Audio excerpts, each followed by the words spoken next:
Okay, I think that's all working. What's up, gamers? Welcome back to Impossible Game Challenges Daily. Music looks okay. Music on my side's okay.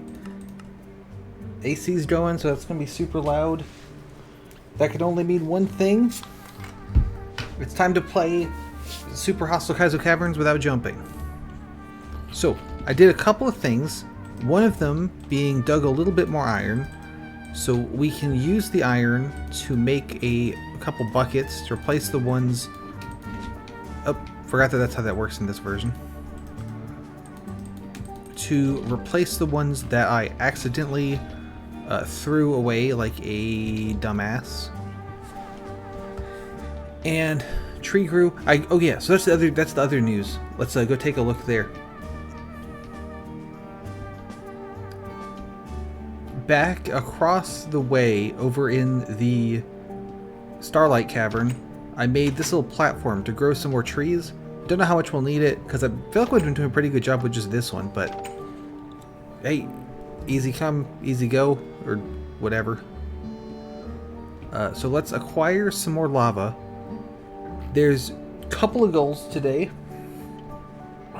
We have to...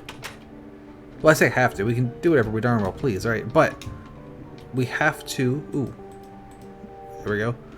Get... What am I trying to say? Me want go back to that mine area and keep clearing it out.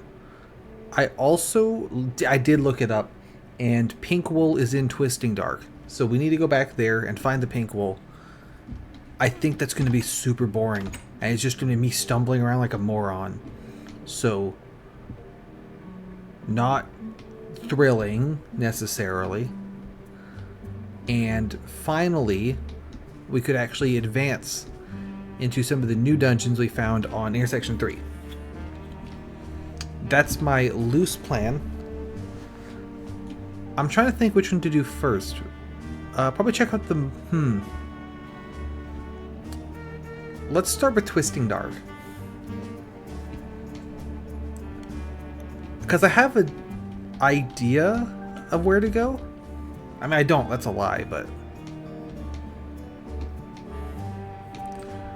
this is in the way. Let's not get out. Just a sec.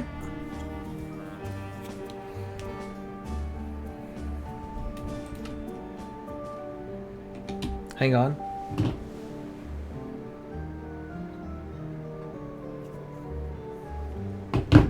My...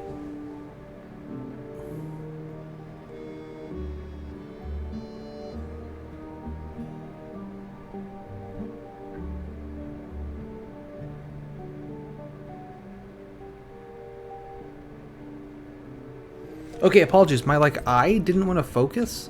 I have a little thing I do whenever that comes up, where you look at something and you keep sort of shifting your vision from nearby to far away, and that sort of helps refocus it. So I was just doing that really quick to see if it would help. Here's where I dug a bunch of sand from, and up there, I mean, monsters keep pouring out of there, so I'm a little sus. It just seems like the kind of place that we might need to go. Do I have... Yeah, I have plenty of pickaxes. Yeah, so this cave was full of sand. I dug most of the sand out, made glass so that we would have glass, so I can make things look nice with the glass. So that should be a slab. That should be a block. There's the Dr. Jenkins Creeper. Me when I kill you. Okay, got him. Hopefully the music's not too loud. I want it loud enough to hear it. Another Dr. Jenkins Creeper. Piss off. Oh, he's gonna go big. Got him. Okay, sick. Yeah, I feel like there's something up here because mobs keep pouring out of it. Which suggests to me it must be important in some way. Of course, not guaranteed. Could just be a random dark area. Knock that out. Can I reach that one? Ooh, nice shot. Probably I should go up somewhere else now that I'm looking at it. Like here, potentially? This could work better. So slab there. Yep, and then immediately break the torch I just placed because I'm smart. 1 sec. I'm gonna bump this down 1 degree. That should be good. I should still be louder than it voice-wise, so hopefully that's all good. Let's start digging in this way now. I can use F3 to cheat and see where mobs are. There's a bunch over there. Looks like a couple dead ahead. I am! So, right now we're back in the Twisting Dark. This was the cave that was full of sand last time. I dug out most of the sand so I could make glass with it and make things look nice with the glass. But, so, we didn't ever find the pink wool, so I did give up and look it up. And it is in Twisting Dark, so I came back to find that. I'm currently tunneling through here because there's a cave up and over roots this way. Yeah, with those guys. They keeps dumping mobs out at me. This one right here. So I'm trying to see if I can sneak up from them around the back or something. Get to it that way. Oh no, that one actually needs to stay. Okay, well, I've made it to the cave. Kill that guy. Funny stuff. There's another guy. I did also spend... Okay, I don't want those 2 arrows to hit me. Let's back up. I spent a little bit of time grabbing all of the things out of the little house thingy at the top of Twisting Dark. There wasn't... Ow. There wasn't much of super use in there, but... Hey, you know, it's free stuff.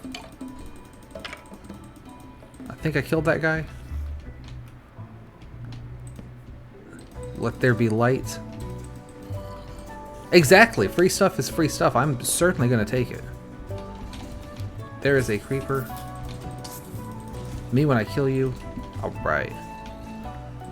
So, again, I don't actually know where in Twisting Dark the wool is. I just found... I looked on the Super Hostile wiki and confirmed pink wool is in Twisting Dark. There is another location I thought it could be in the Ilvern Mines, which we also... I'm surprised I didn't take fall damage there. Which I also spent some time trying to clear out, but didn't go so super hot.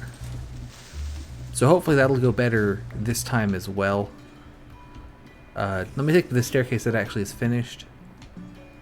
Yeah, so that's the goals for the day, more or less, is I want to get the pink wool, and then I want to explore the mines and figure out what secrets they might hold if it's not the pink wool.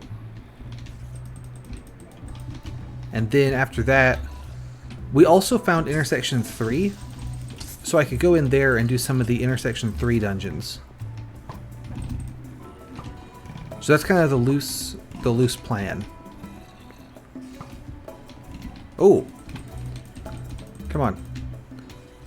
So the skeletons like to hide on that little ledge. So if I come up here... Yep, here he is. Get back here. Oh, he got me. Rip.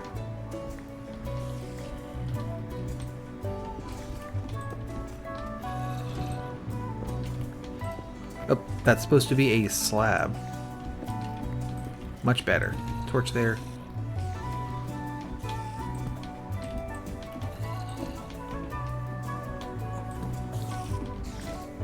There's a spider and a zombie. It's not too bad. Any of the guys who don't have ranged attacks aren't that bad to deal with. It's mostly the skeletons that are that can get me. Me when I get me. Get back here.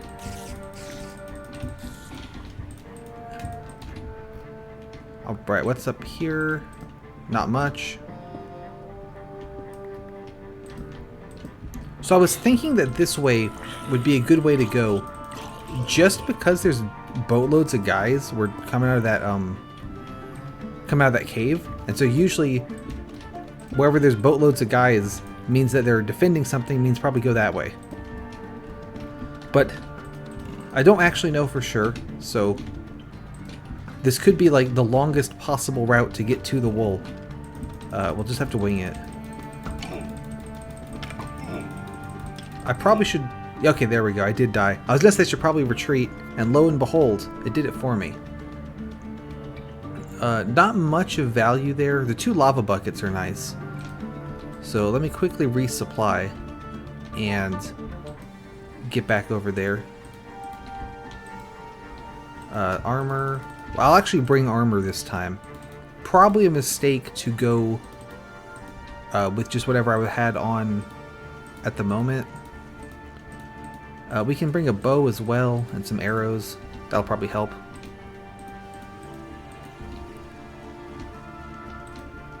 Cobbled stones. And we can make some pickaxes.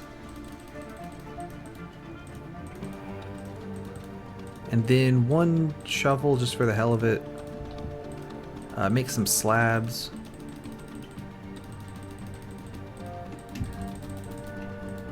Oh, I also spent some time off screen digging a bunch of coal. So we have a bunch of coal to make torches out of. It's in all the furnaces. So, yeah, right here. Take that coal. How are you doing? Oh, and we're once again listening to the World of Goo 2 soundtrack because it is still my current hyperfixation, so good shit. Let me grab some bread. I can't remember if this is new or not, so I'll show it off anyway. If you've already seen this, you've already seen this. But I dug up all the dirt from the Ilvern farm area and just moved it here. So we have a farm now, which is excellent. And I also have dirt to spare finally. So I took some of the extra dirt and made a second tree farm over here in Cavern of Sky. So the good thing about this tree farm is I didn't have to dig out the cavern because this cavern's enormous. So it's just tall enough by default to grow trees anyway. So I didn't have to spend all this time digging out the roof. But at the same time... I saw, yeah, because I was creeping on you, and Discord told me that you were listening to Cog in the Machine on Spotify, and I got really excited because Cog in the Machine is the name of one of the tracks in World of Goo, but then Spotify continued and said it was the one from I Expect You to Die. So I was like, oh darn, it's not the same one, but we got close. That's awesome though, yeah, that was...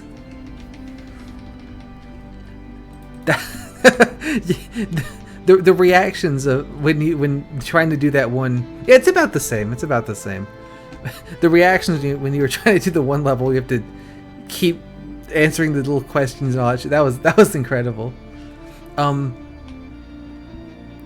This is World of Goo 2 we're listening to now, so it's not got Cog in the Machine, but it does have a remix of Cog in the Machine, and I'll point it out if I remember, which I probably won't. Maybe when I kill you. Got him.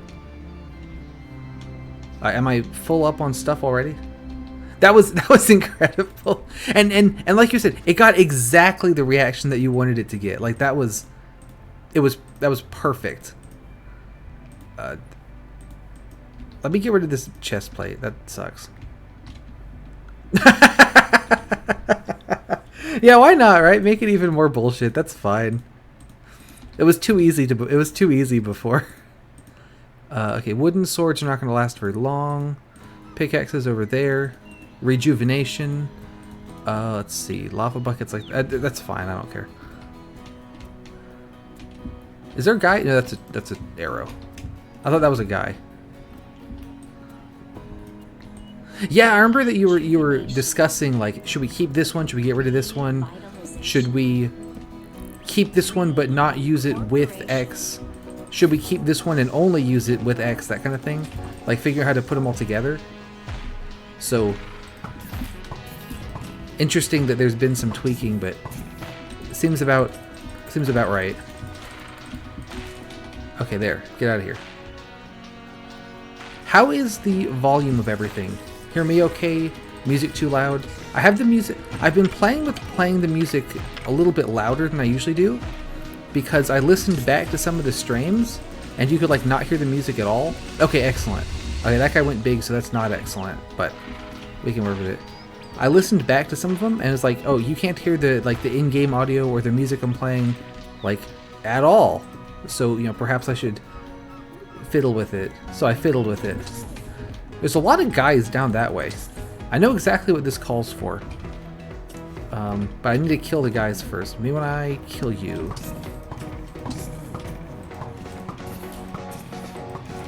This calls for an advanced lighting technique. He's probably gonna... Yeah, he went big. I felt like I wasn't backing away fast enough. Die. Okay, got him.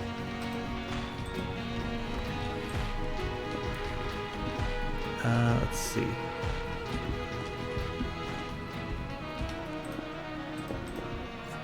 Give me those.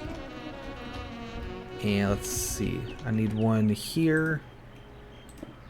And then I need a full block here. Like, I picked a bad place to explode because I gotta fix all this shit now. Alright, there we go. So, advanced lighting technique, go. Get him. Let's eat the bread. Swap around the bucket, lava, there we go. Oh, what a shot. While on fire, even. What a ledge. Okay, we got him. Another guy coming. Got him too.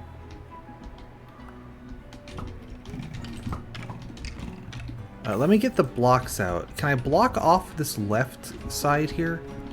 Actually, probably makes more sense to explore the left side, since the right side's now relatively safer, since it's lit up. Let's check out what's up here. There's a spawner. So presumably we're going the right way if there's a spawner over there. Can I get a torch? I can get a torch. Excellent. Let's see. Down this way, there's a little bit of coal. Nothing all too interesting.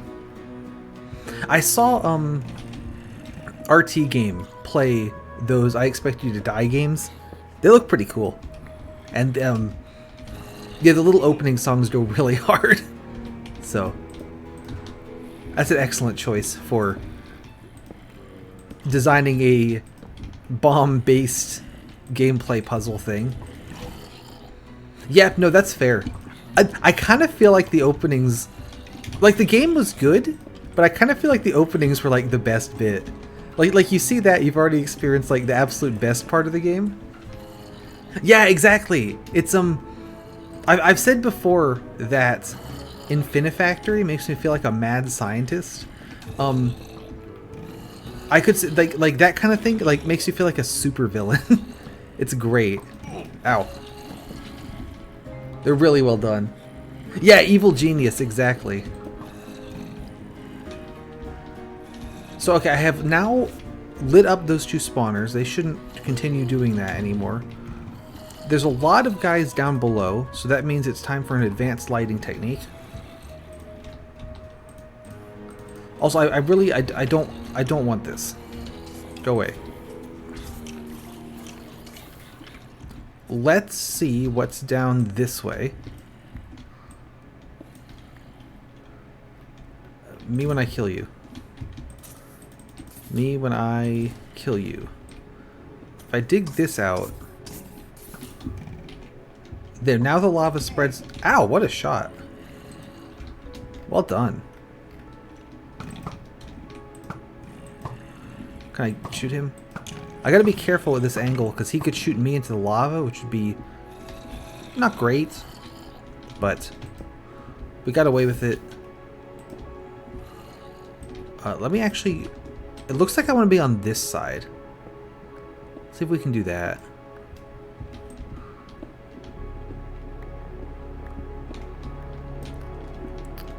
Drop down, wabamo, wabamo.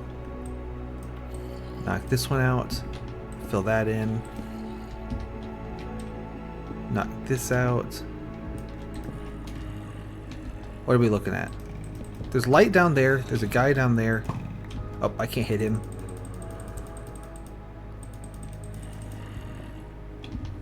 What's going on with that lava? Why does it look like that? There. It's like it flowed one tile too many somehow. Ow. Ow. What happened there? Goodness. These guys are really getting me good. Get rid of this.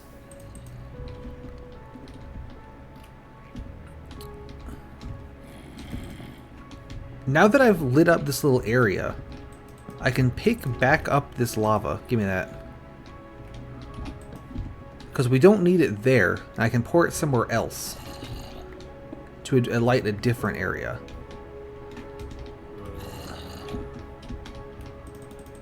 These two are fine, as long as the creeper doesn't move.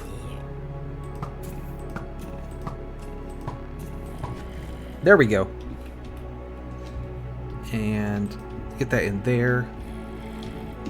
The fact that they're all coming from this way kind of makes me think I want to go this way. Again, on the they must be defending something important theorem. Can I just kind of poke around? What's back here?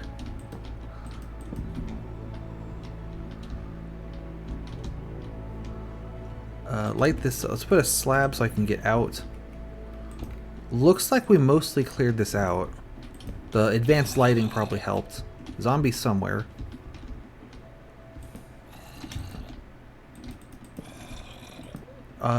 Darkness that way is to be expected. It's the name of the area. I don't know how that guy died. More lava. Oh, okay. So I know where this is. This is way further back in the dungeon. Like, oh, I think we just died. Yep, that's fine. So we actually, that loops around in the dungeon a lot. Interesting.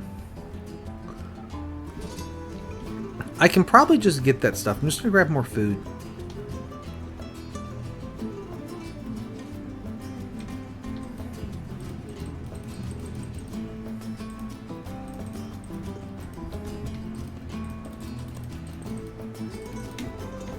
Yes, just there was a spot early in the dungeon where I just dumped some, like it was like a T split, and I just dumped some lava in one of the holes and called it a day.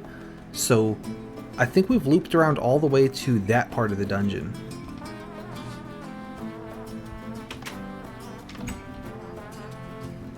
Now, does that help me? Not really. Because again, I don't actually know where I'm going. But it's interesting. Or, in theory, it is.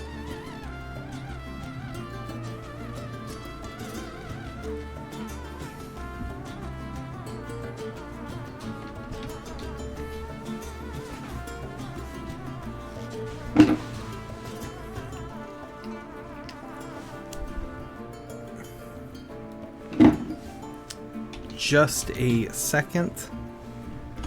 In small in that. Futz with that. And big in that. Alright, we're in good shape. So I think I can get back and get to that stuff, and I don't think I was that close to the lava, so probably most of it's fine. There's an argument I should have gotten a new armor, because that's going to be all damaged, but I didn't do that. So, whatever. Up there. If you go up that staircase, I believe, there's like a split left and right, and I went right to get to that little house, and to the left was lava. So that's what the light was, I guess.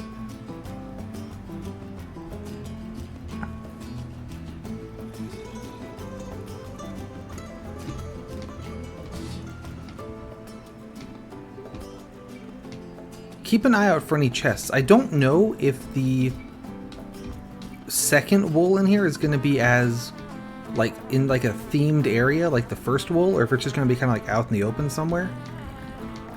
Give me all this stuff. Jumped down that ledge a little preemptively, but luckily we got away with it. Definitely could have been bad if I hadn't picked up the slabs yet, but luckily we did, so it doesn't matter. Die. Me when I kill you. Let me retreat slightly to just organize my thoughts and my things. One there. I guess I could have brought more slabs now I think about it. Here's probably good. Okay, let's see. We can put the armor on. That'll free up some inventory space. That is the pickaxe to use. Then that one goes there. Axe goes there. Torches on the right. Bow goes here. Sword there. Swap that around. Broken axe. Axe goes there. Shovel. Other shovel. Wooden shovel goes there. Axe goes here.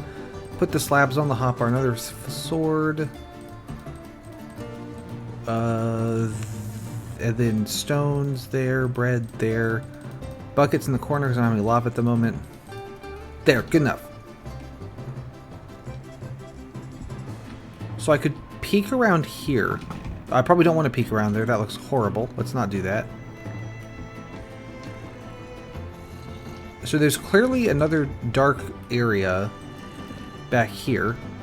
That would be good for an advanced lighting technique. Let me get a bucket ready. Give me that.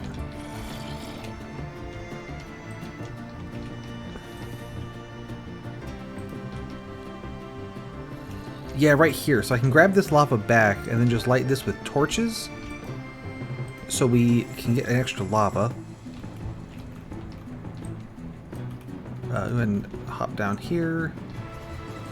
Okay, so this, you can see over there that this is the entrance to the dungeon. If I had come in and gone straight, I would have ended up here. But instead I went off to the right and screwed around. So, I mean, it's a dead end, which is not helpful, but it is helpful in that we don't need to go this way. There is TNT up here. Let's, give me that. Don't mind if I do. So, the next place... Oop. Where'd those guys come from? Are they dropping down from the ceiling? Is that what's happening? Because I got jump scared by a creeper there last time, too. Is there like a hole in the roof? Yes, that's exactly what's happening. Rookie mistake there. Yeah, they're coming in from up here. Alright. Oop. Let's dump some lava in there. And then I can get up to where those creepers spawned by looping around through here as usual and getting up here, around back here, then up here. And I think they spawned somewhere this way. There's two dudes straight ahead. Let's find them.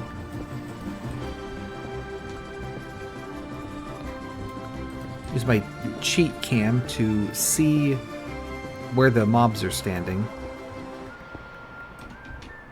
Yep, here's a creeper spawner. Not great that he just... Would have been great if he had blown up the spawner. I mean, could have been a pal, but... Alright, looks like the only thing up here is the creeper spawner. Nothing else actually useful. So that's fine. Get rid of that. Worth checking. Worth checking.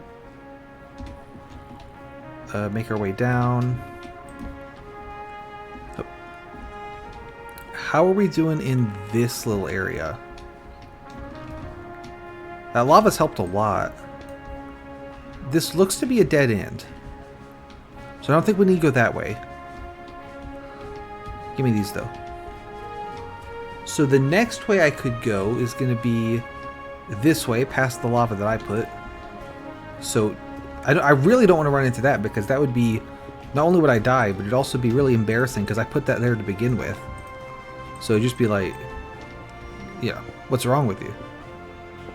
Hoist by your own Picard. I think that lava, these rocks might be holding back the flow, so we'll just sneak around. As it turns out, this also has looped us around to an area I've already been,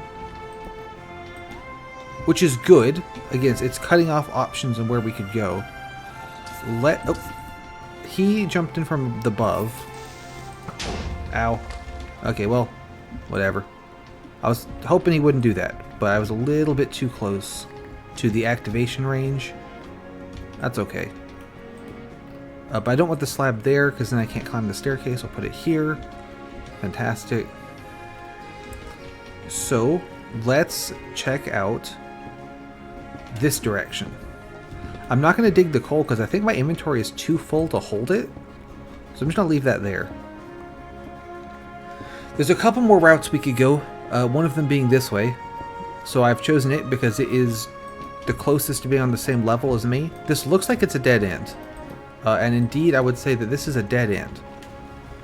So we no longer need to check this way out. This staircase took a beating. There we go. Now up here is, first of all, Squid City. Second of all is where this little house was. But we already took the wool from the house. I'm surprised that he would put a second wool like that close to the first one, but who am I to say? There's a lot of guys though. Oh, there's another skeleton too. Can I just hit the top of his head? I can, but he can hit me as well. He got a lot of hits on me. That was really bad. And that guy as well. Take care of that guy. That's a regular zombie, so I don't really care about the zombie. Hup. There we go. This looks at least promising as far as somewhere I haven't been yet.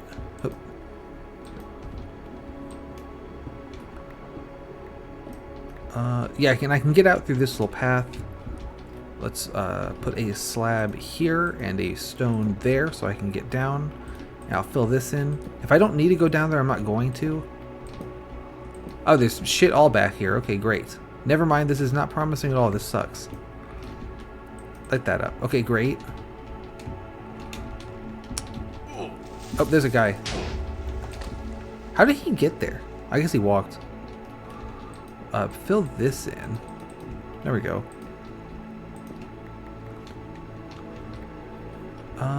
Where else can I go?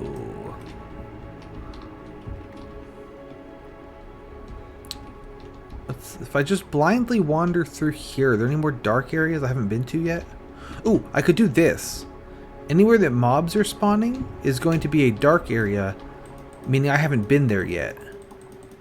So I can use that to potentially help identify spots I might have missed. There's a bunch of guys down there. I wonder if that's part of Twisting Dark. It probably is, right? They're close enough. Let's head down there. Probably could do with more slabs also. I'm kind of running out. I thought I had plenty, but apparently not so much. If I start to really run out, I'll go restock.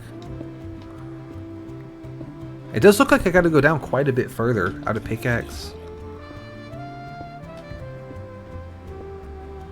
Up.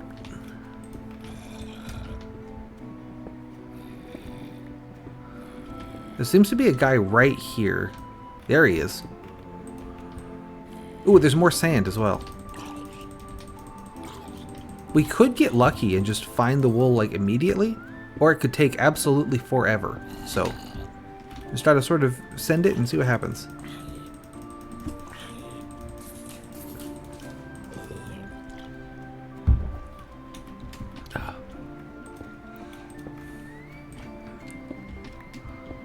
Who else is in this cave? I see a skeleton. This looks like I've actually mined my way into a dead-end bit of the cave, which is kind of good. So I'm not immediately being jumped by guys on two fronts at the same time.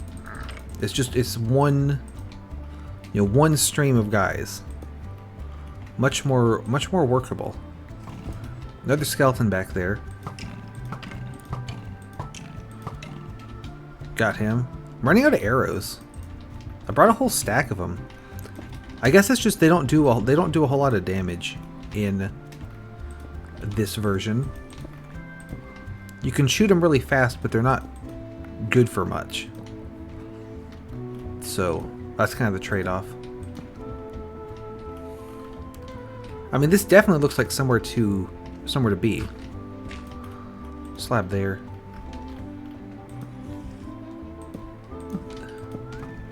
There's some guys back there. I'm gonna turn this view off Oh, out of arrows. Probably at this point I ought to just go back and restock, just in general. Out of arrows, pretty much out of slabs. Yeah, let's call it here. Grab some more lava on the way as well. Let's see, so that's there.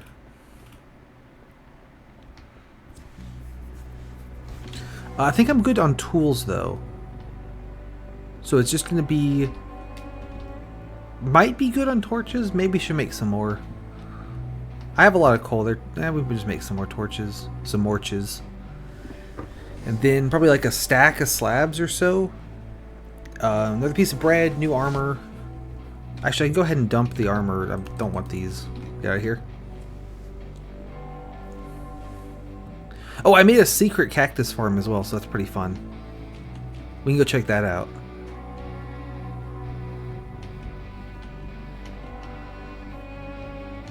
I feel like I ought to be like making jokes or telling a story or something, but I don't have anything at the moment to talk about. I rely pretty heavily on the game doing something interesting for me. I don't want to go up there though.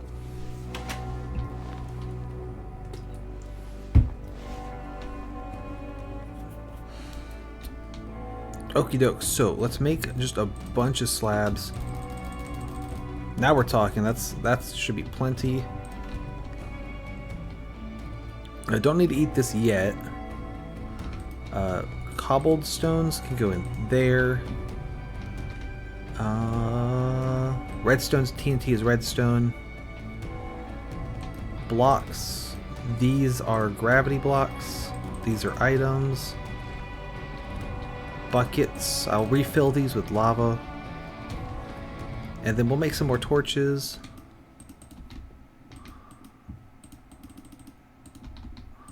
Oh, and new set of armor as well. That's important.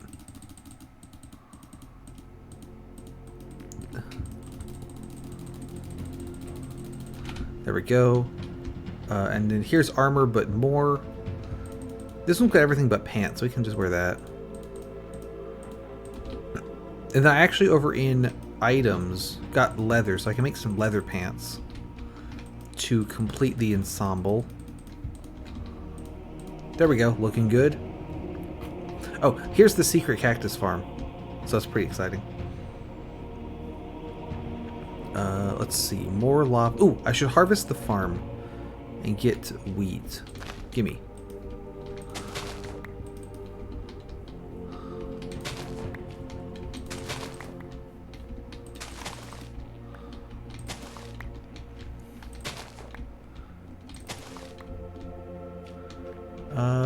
Looks like that's all. Okay, great.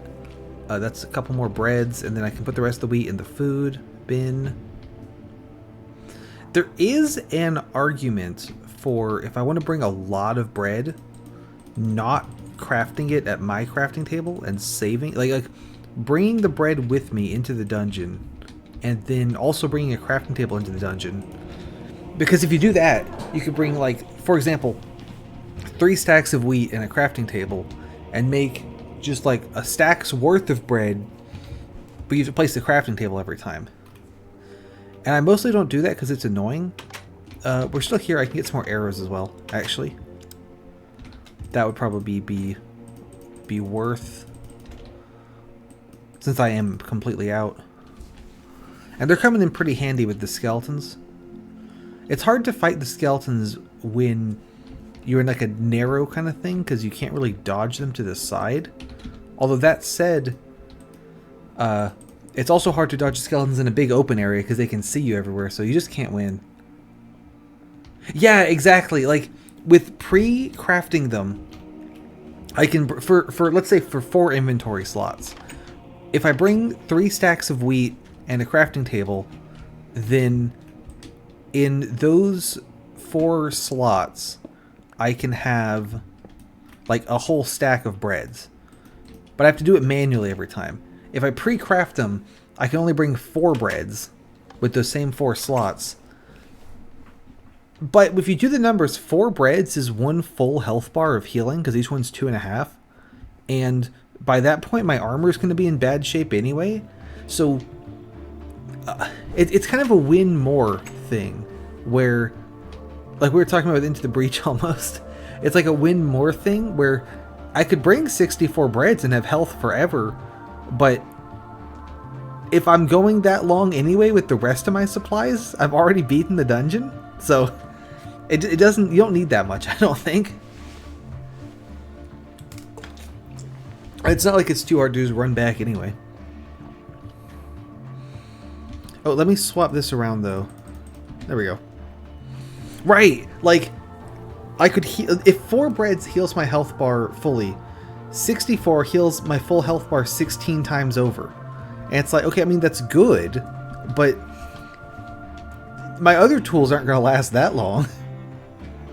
So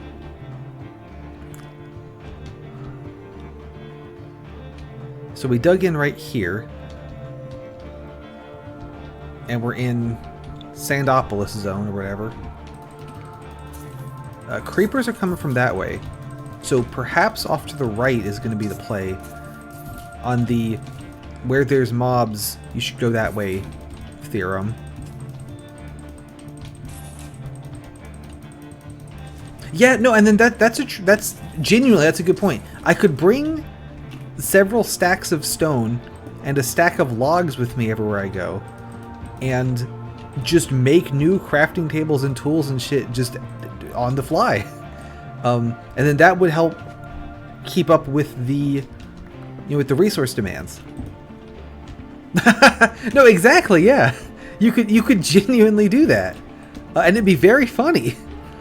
But at that point I feel like it's almost like why even make a base at all? Like, just carry everything on you the whole time and you're clearly you're good to go anyway, so.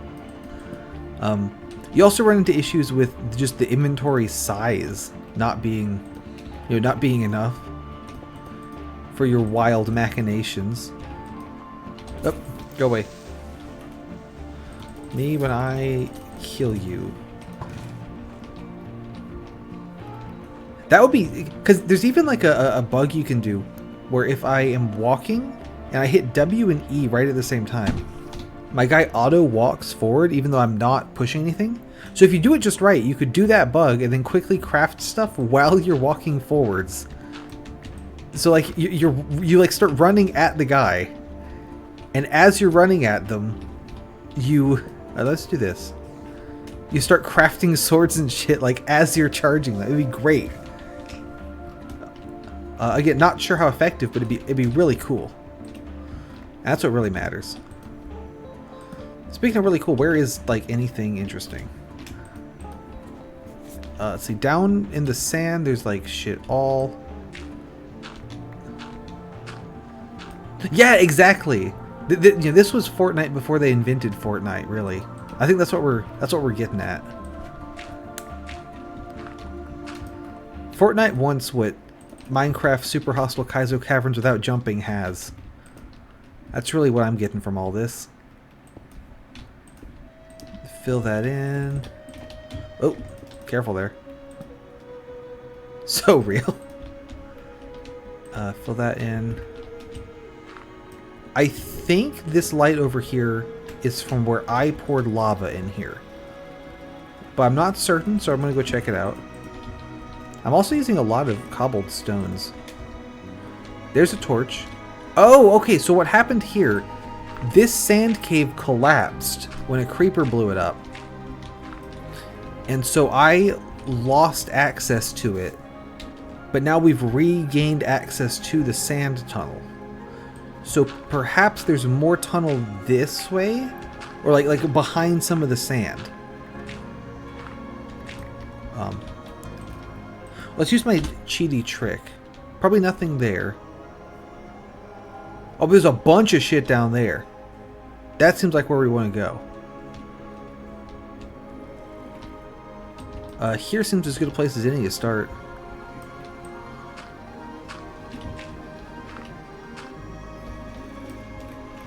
Hup.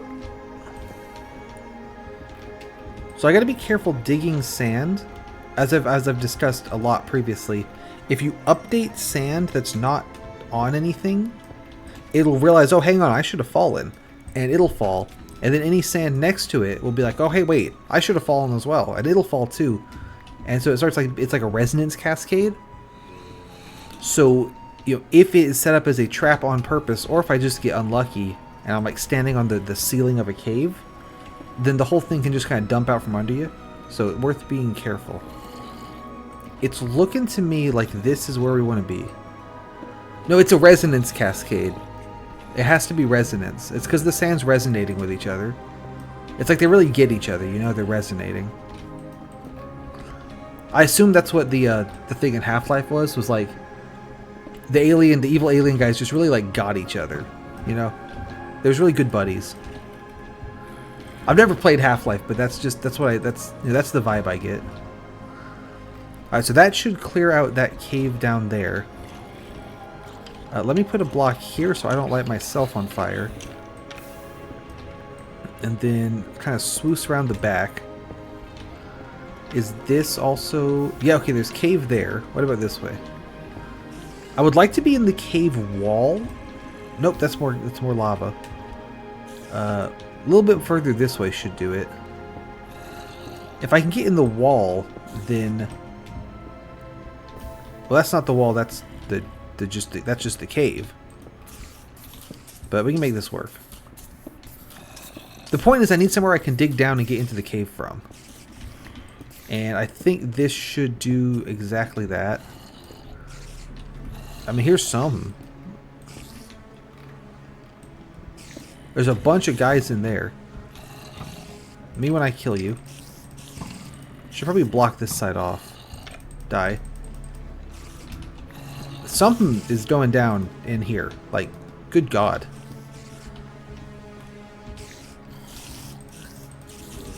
Something bad is going down.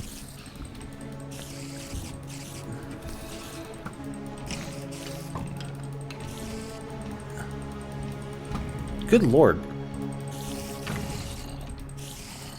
So, I could keep killing guys forever. Or, oh, I could get jump scared by a creeper. Die. Die. Me when I get you. Actually, there though. So the fact that this geometry, like the design here is different, right? So this is not normal cave. This is like something. It's like a weird square structure. So I'm thinking we're going the right way. That looks bad over there. Don't like the look of that at all. Let me block this way for the moment. We'll knock this out. Put a block there. Now I can get up in here. Let's just block those guys in. Oh, how'd that creeper see me back there? I didn't think he'd have line of sight. Oh, there's a creeper. Ooh, I think I remember this. It's either remember this or I'm remembering another map that has an area just like it. You just like drop in from the top. I did. It could also be that one of the skeletons shot the creeper, and so the creeper got mad at the skeleton, and then he blew up. That could also be the case. Lock those guys off. Ow. Me when I kill you. But yeah, rookie mistake. Clairvoyant creeper. Gotta watch out for him. Yeah, this thing here. I think we're supposed to come in this way. So, let's see.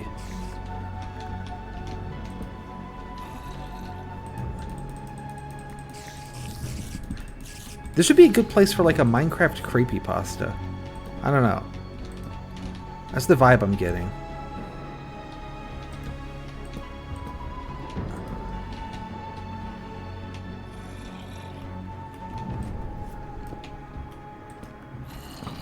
Oh, okay, there's a bunch of dudes in there.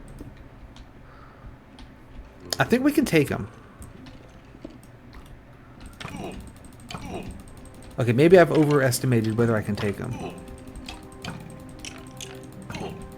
I definitely overestimated if I could take them.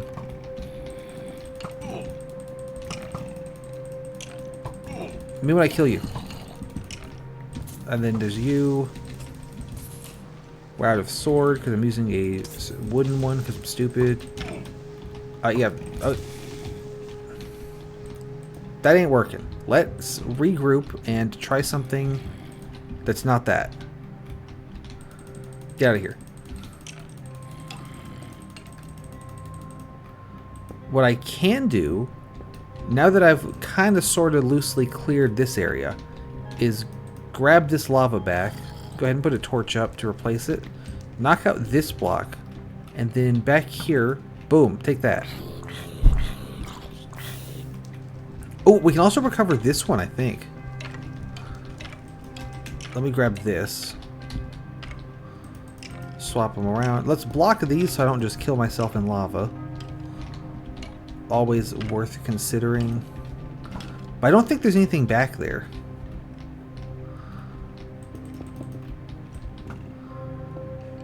Let's see. Ooh! There is anything back there. That could be the wool chest. I could have just sort of stumbled into it. It is the wool chest. Another day saved by screwing around a lot until just I happened to run into the thing I'm looking for. And I got my lava back too. Give me this. I did not get it. That's okay. Oh, okay, so I should probably put this back so I can actually leave. Let's get out of here. We'll never know how you're supposed to get to that part of the dungeon. That's a riddle for the ages.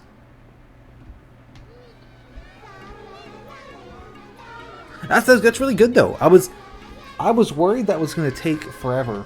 Although looking at the time, I did spend an hour doing that, so maybe it did take forever. But we're good.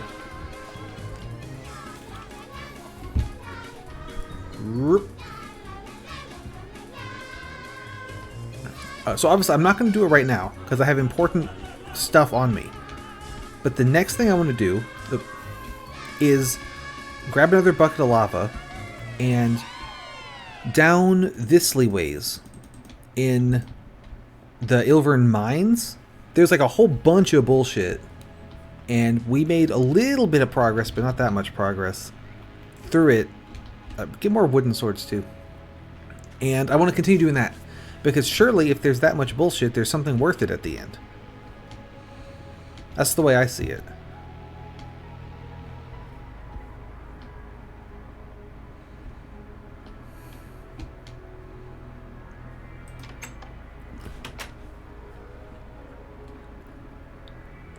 But we can slap this on the monument. Wabamo. That's going to go in that hole there. And then make a couple more slabs. Let's go put some of this junk away, get some new junk. I'm good on torches. Probably could use another bread. Armor is bad, but fine, so I'm not going to bother that. Arrow's good. Bones, string, gunpowder, sand goes in there. Oh yeah, so I used the glass to make to fill this with a little glass wall to keep me from walking into the lava like an idiot.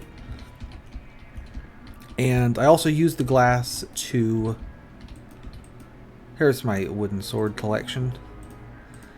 As you've seen whenever I walk over into Cavernous Sky, I put glass around that as well because I thought it looked really cool. We're going to need more pickaxes, I think. Let's go ahead and make a couple. This is a very tunnely kind of dungeon. So, let's just make a boatload. Yeah, I really like it. As you remember, we made that with the piston, but I sort of cleaned it out and put glass in instead, and it looks way cooler. So, big fan of that. I found that out last time I played this map, that Cavernous Sky is like 20 feet from the monument room. So, definitely wanted to take that. Oh, this song is called Atomic Express, but it is a remix of Cog in the Machine from the first game. That's as close as we're going to get on the 2 soundtrack. Sorry.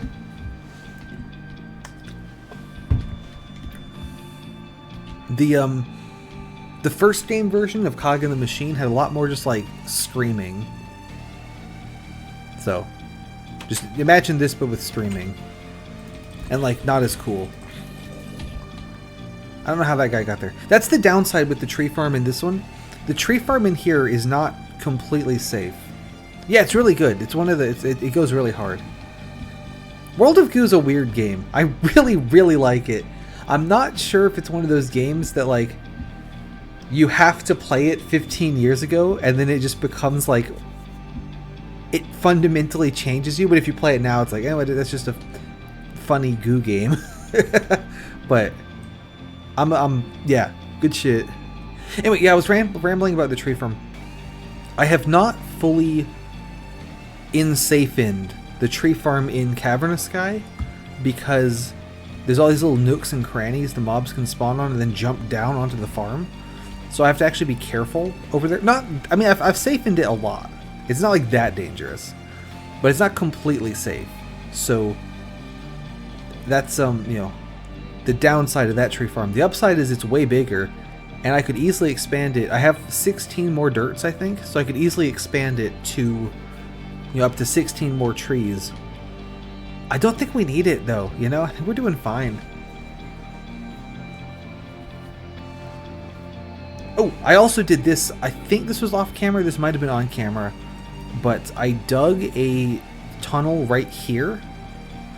And the reason for this tunnel is so that if I use my lava, I can come down here and get more lava. So that's what this tunnel's for.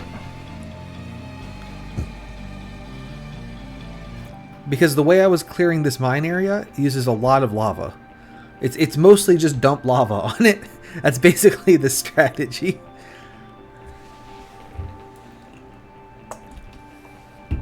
I cleared out all the junk from this area with all the different little rooms and things. So you can see here the results of my strategy so far are that I've poured lava all over everything. There was a chest minecart. Exactly. No, that's a big part of the strategy is just cover everything in lava until it's not a problem anymore. It's interesting because he likes to use lava to make areas more dangerous, but he's got to be clever with it because once you give me access to lava, now I have access to lava. So that should work on that spider spawner. There was another chest minecart, but I accidentally burned it. But that's fine.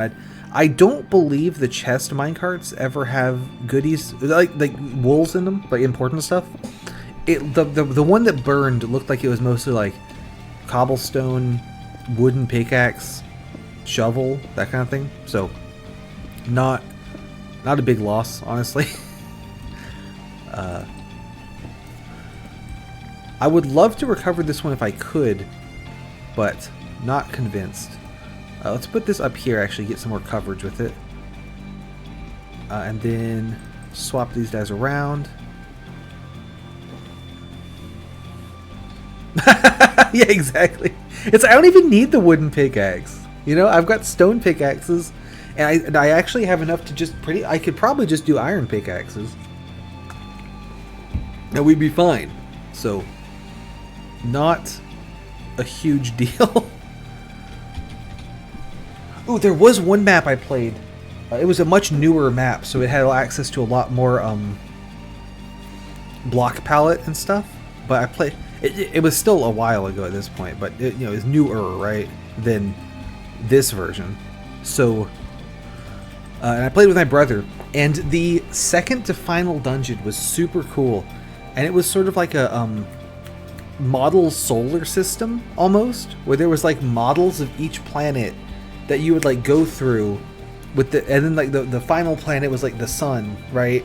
And so you had to like go into the sun, which was all made out of like magma blocks and lava and fire, and like go through that to get to like wherever the wool was.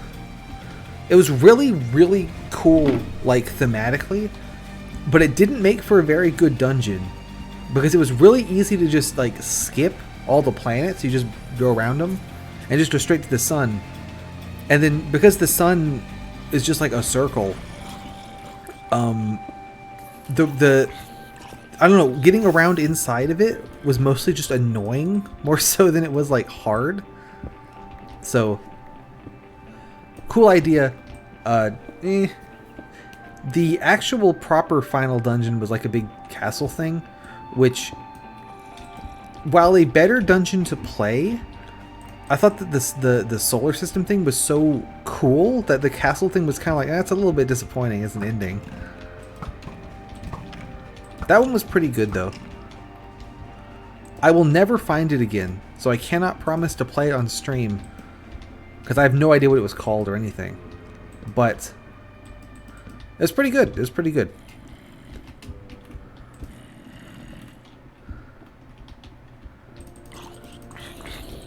Can I deal with these guys, or are we still in Lava City? Might be in Lava City still. Die. Looks like I need to sort of go up and over roots back here just a little bit, get some lava up here, and then I might just be able to dump it out and light that up enough. I would love to see what's in that chest minecart. I bet it's nothing. Like it's like 2 pieces of stone and a wooden pickaxe, but I really want to know what's in there.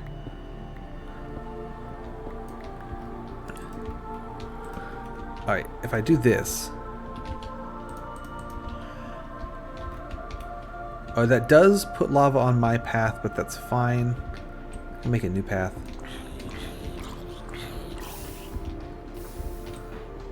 We can kind of go down and under roots.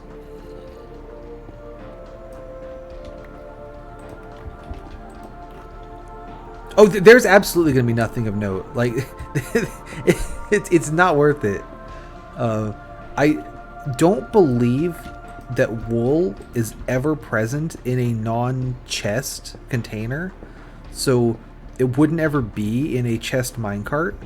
And that anyway, we saw when I put the pink wool on the monument that I have now filled in the whole monument up to that point. Looks like I need to go a little bit further. Also, I'm in the lava. Could have done that a little bit more carefully. Let's eat some bread. Now, lava fire damage kind of lasts forever, so I might die anyway. Like, this is, look at this. It might actually genuinely last forever. I'm not convinced that this ever turns off. So, that's fine. We can make it back. I'll just re-grab all that stuff again. Got any more bread? Yeah, back here.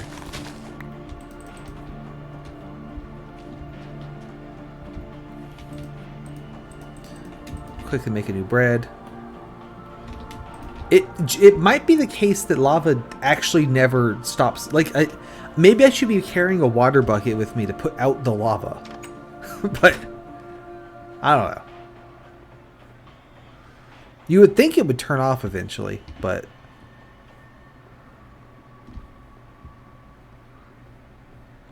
it's not a big deal though. And even if that stuff does get lost, oh, I don't. Well, hi. That's a problem for later. I didn't stop drop. That's right. I can't jump and I can't stop, drop, and roll either. Yep. If I'd started jumping, it would have gone out immediately. That's the challenge. I probably could have made that staircase a little bit better, but if all goes well, this is the last time I will ever need to use it. Foreshadowing that I'm going to die and need to use it again. But for real though, once I've cleared out these areas, there's not a lot of reason to come back to them. Cavern of Sky has both coal and iron. So like Twisting Dark has coal, but I don't care because I have coal in Cavern of Sky and I can make charcoal anyway, so whatever. I've already cleared out the Ilvern mine ruins and working on the mines. So like once I do mines, I don't need to come back here. Which is why it's the goal for today. I don't think I'm going to beat the map today.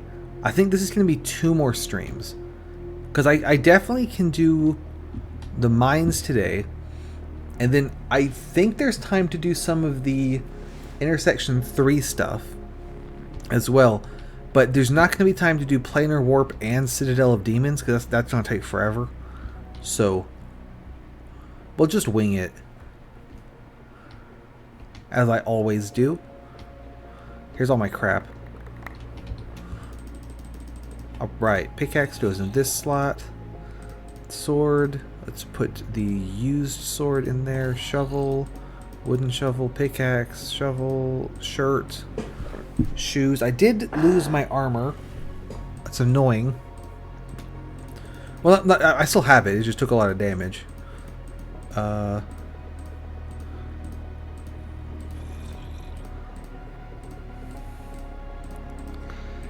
Bow goes here. Sword goes there. Arrows go there. That goes there. That goes there. That looks good. Okay, excellent.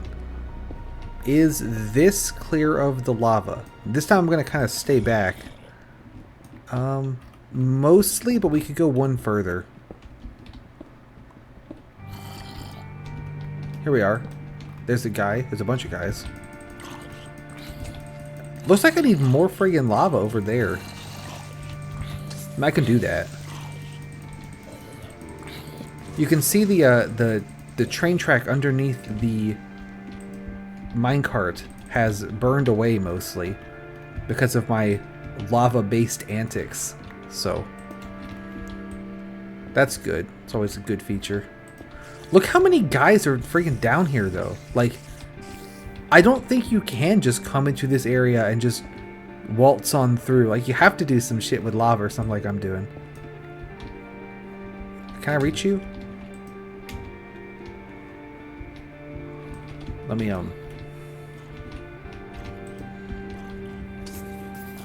You're gonna die, right? Yeah, okay. Oh, there's torches. That's good. I'll take those. New armor. Those are the 2 pieces I still have on, but that's okay. I'll forgive you. Cobbled stone, gravel, regular stone, TNT. You can have these seeds. That's fine. Actually, how about you have the feathers? So, okay, I mean, not bad, but not, like, good. You know how it bees. If I could actually pick up the minecart itself, that would kind of be useful. Ow. Okay, that's not worth it. Let's put the TNT over here. Ow.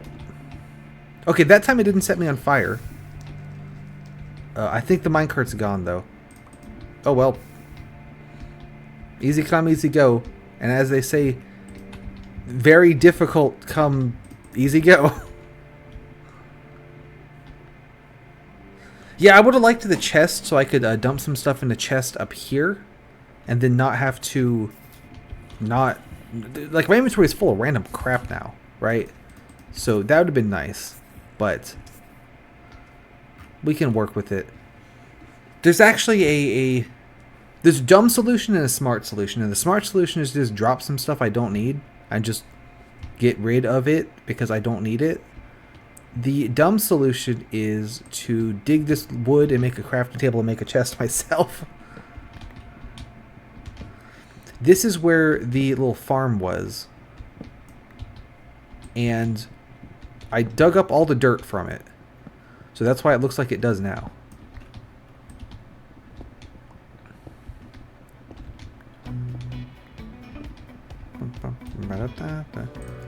Alright, so I can make a craft box.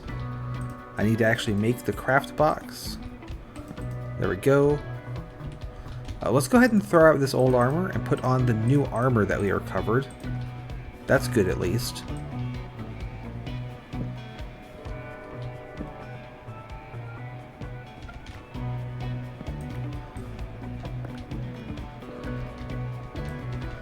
And go ahead and make a chest. I'm going to move the chest out to the mines area. So as I pick up more random crap, I don't have to keep running back here. We'll see if this is a good idea or not. Ooh, while we're here though, go get more lava.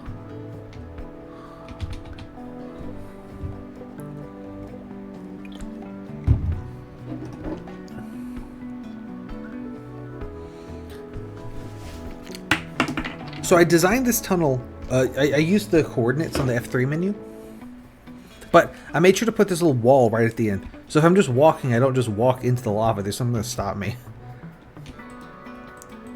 Alright, great. It's hard to tell how deep the lava pool is. So when I just kind of look at it and right click, it's like, oh great, there's more. Or if I don't get anything, it's, oh well, okay, looks like that one's empty, you know, so. Not a big deal. There's tons of lava down there, so perfect for pouring all over the mine and every other area in the world. There's an argument for bringing many more buckets of lava than I have brought. I've only got 2. So it's kind of just a thing of, yeah, I could have more, but then they take up more inventory, because the buckets don't stack, so they take up more inventory space. Or I could have less, but then, you know, I wouldn't have as much lava. So, you know, 2 seems good.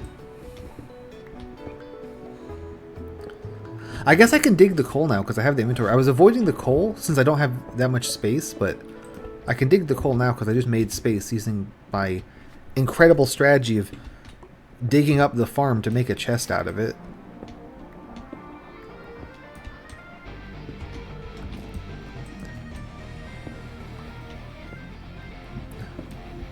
There's a guy down there. Let's just ignore him.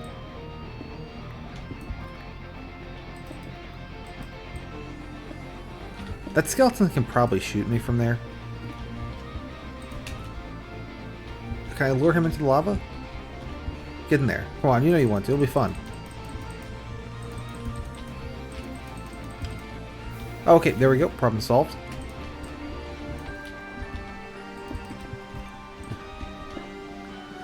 Over there, you can see a giant bank of spawners that I managed to disable by, you know it, pouring lava all over it. So, good shit there. Spiders worth being worried about as well, because they could climb up the wall and get me. They can't climb over this little lip I'm making, though. So that's, we have that going for us. They could climb up right here. I mention spiders because I hear spiders. Is there just like a cluster of them? Yeah, there we go. Look at that. If I knock this out... Ooh, gold. Okay, we've hit gold. Gold is good for one reason, and one reason only. Me when I kill you. And that reason is that it's required to beat the game. Other than that, it's really useless. I mean, I guess you can make booster rails with it, but... you can make tools that are really bad and break easily, or armor that's really bad and breaks easily, or that's it. So yeah, we don't really need much gold. I can only dig it with an iron pickaxe though, so I'll have to come back here with an iron pickaxe. But we have found gold. I believe, yeah, the whole point of this area is just to get gold. So I think that's all that's here. It does! Like, and kind of, sort of... Okay, when he did, when John Super Hostile does the thing where he gives you a whole friggin' chest full of gold pickaxes, it's like, I mean, yeah, I'll use them. Like in Sea of Flame, there was a chest full of golden tools, and I used those golden pickaxes to dig out the tree farm room. You know, which worked well enough, right? Like, we ended up with a tree farm room, and other than having to swap out the pickaxe every few seconds, yeah, it worked. But actually making them is like such a waste of time. Your any speed that you gain mining with the golden tools, you lose because you had to make the golden tools in the first place. So, a little bit disappointing. I did like the concept when gold tools were also more like enchantable. Like you could get better enchantments on golden tools, but it still didn't really help because you could enchant them real good and then use them twice and then they would break. So, oh well. I like booster rails, but it's kind of hard to get enough gold, at least in a normal game, to make any amount of booster rails. It's kind of weird. And then you have the Terraria approach where it's just like, yeah, gold is just, it's stronger than iron. It's just way better. So, that's funny too.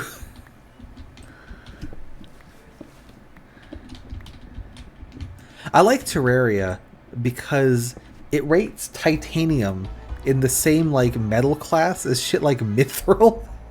I think that's super funny because titanium is just like a real thing. And it's like, yeah, titanium's about on par with fucking mithril. I think that's great.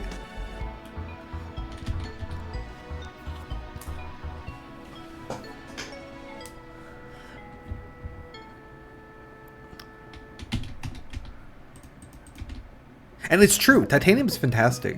So, I think that's what Minecraft needs is titanium.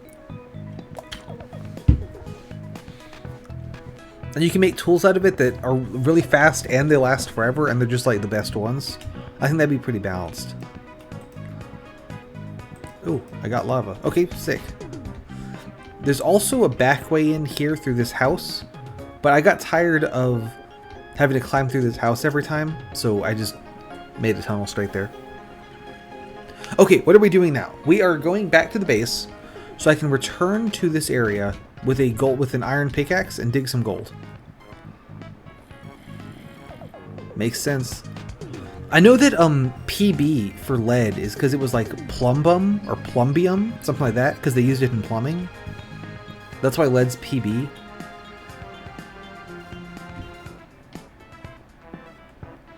Yeah, plumbum.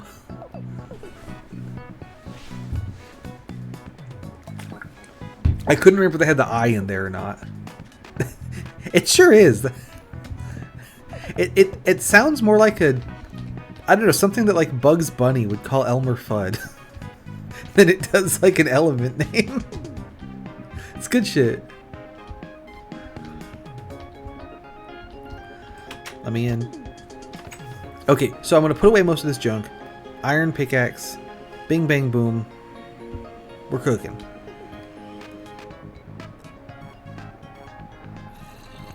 Ooh, okay, so. Seeds go in here. TNT is technically a redstone thing. Coal is going to go in this furnace. Let's see. Cobbled stones go in here. Regular stones go in there. I'm going to make 3 of these fancy slabs just for the aesthetics. Gravel goes in there. String goes in there. I consider buckets tools, so these can go in here. Don't need them for the mow. And then iron pickaxe. Give me some log to make sticks. Over here, I dug some iron from Cavernous Sky, so we have that. Iron pickaxe. I'll put the extra sticks away. Actually, let's take them and I can make extra torches with them. You're absolutely right.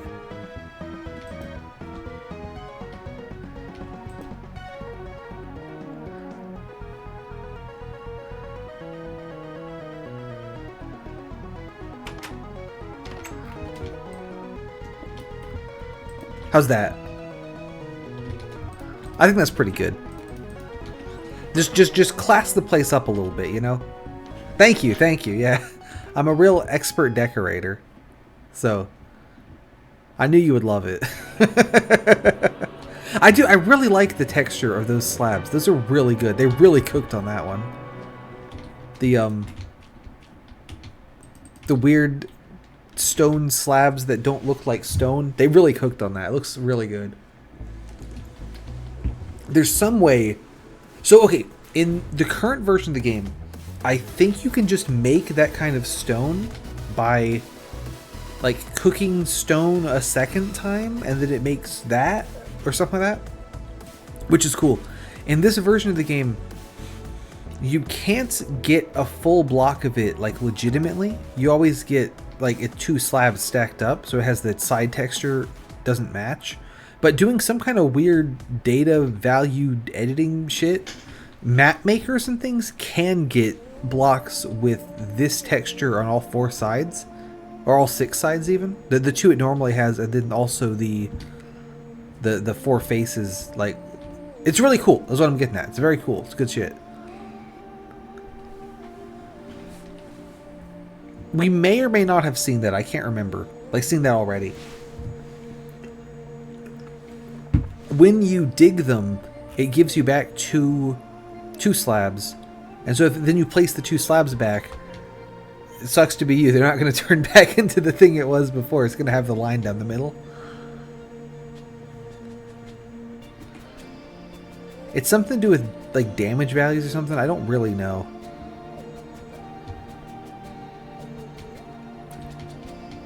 Oh, that's lava. Don't want to go there.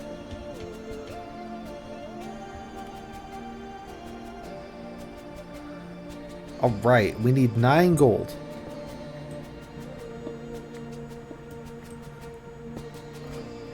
I may have lost that one. Yeah, that one's gone, so... Goodbye, gold. Can I get this one? I did get that one, okay. That's 7. Okay, so this one here and this one here is... That should be all 9. Mission accomplished. I would also like 6 coals. Here they are.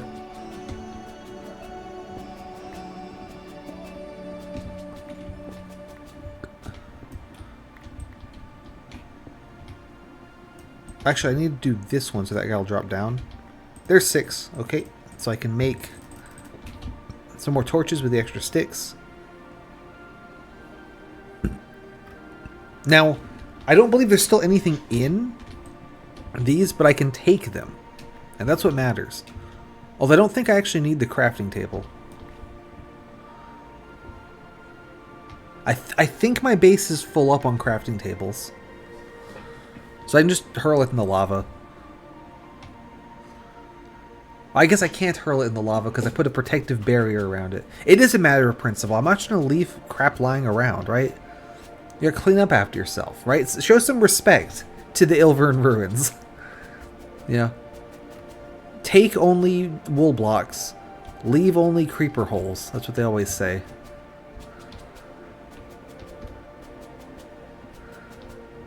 Exactly! Like, do I need a chest full of saddles? Absolutely not. Literally the only thing you can do with saddles is put them on pigs, which is not useful. And also, P.S., there's no pigs in this map, so we don't need that. Did I take the whole chest of saddles? Absolutely, I fucking did.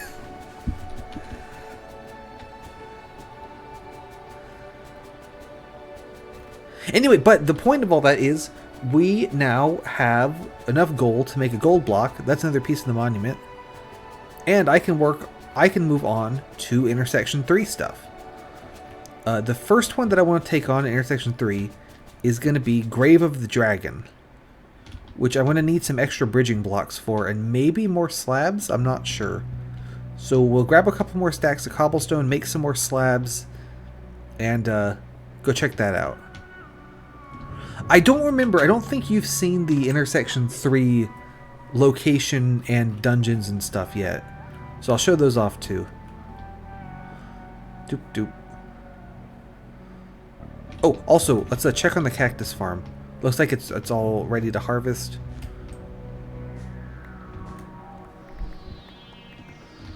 So cactuses, when stuff lands on them, it destroys the item. So it destroyed one of the cactus blocks. So rip to that cactus block. I'm full up on crafting tables, but not full up yet on chests. Here's the saddles chest. I'll just leave that there. Okay, so the perfect thing to do with these gold is throw them in this furnace with pressure plates in it. We can throw the iron pickaxe back in tools. We don't need that. And... oh, bridging blocks. Need bridging blocks. Let me grab some cobbled stones. A couple stacks. Turn these into slabs. Get slabbed, idiots. Alright, great. I like this one a lot. That's very tasteful up there. Just almost but not quite in the way for no reason. It's really good. So intersection 3 is going to be... so I marked it with the special tile. As you can see, this one made a big tree, which means I'm never going to bother harvesting this because it would take for fucking ever. I might dig out the stem and then just set the leaves on fire to clear it out. Yeah, there we go.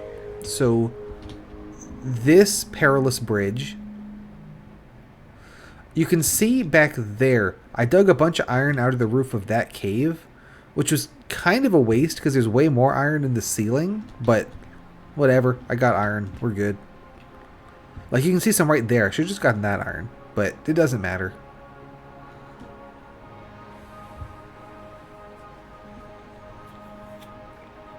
And then over here, hang on, this is one of those staircases where you bang your head on it. Let me fix that.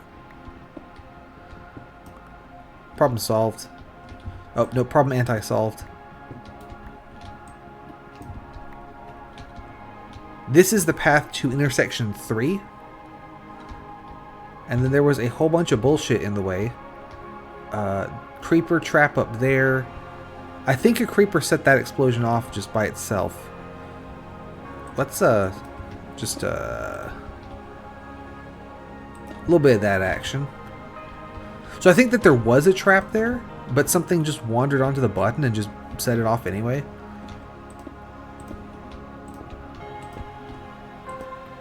We'll just light that up. Okay. All set. Another trap here. And here we are in lovely intersection 3.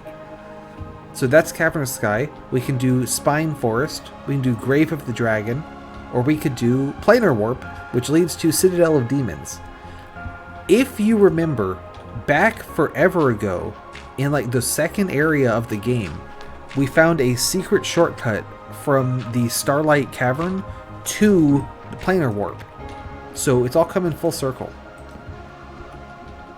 Yep, we want to go up there, so... this is why I brought a shitload of cobblestones.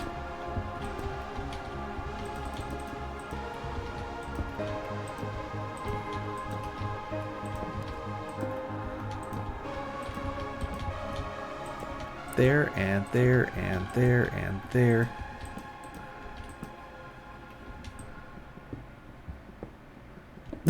Yeah, he sure did. The thought process behind that was that if I don't cast Remontiado the torch, I'll make a very dark spot right there at the bottom that spiders could spawn in. And if you think about that for 5 seconds, there's no way for the spiders to ever hit me because they're cast Remontiado'd. But they could be all weird and like glitch through walls and stuff, so I figured better take it carefully. Oop. Here's Grave of the Dragon. That's the dragon. There's the grave. And a really important feature of this area in particular is my favorite song from World of Goo 2, but also, ow, that skeleton. But double also is that there's dirt here. These little mound jewels around the side are made out of dirt. So we're doing okay as far as dirt goes. But if we weren't doing okay, we could get this. I'm gonna dig this away. I don't want to bridge just yet because that skeleton will shoot me and then I'll fall off and die. I would prefer not to do that. So let me see if I can get a better vantage point on this guy. Where are you? There you are. Me when I kill you. What a shot! Wow. Me when I kill you. Me when I kill you as well.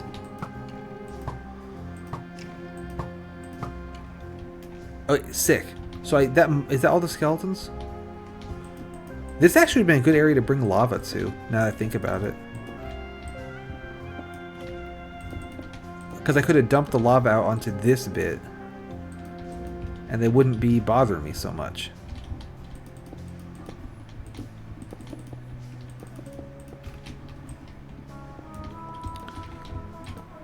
I think we're good though.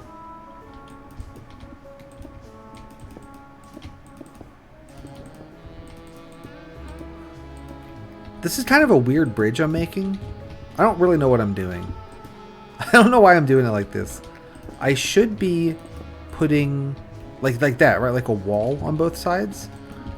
But for some reason I wanted to do an open-faced side on one side, and I don't think that's a very good idea. It occurs to me that dropping down might be difficult. There's a skeleton on the dragon. That's exactly it. Me when I kill you. Oh, that's too low. Oh, we got him. And some of these.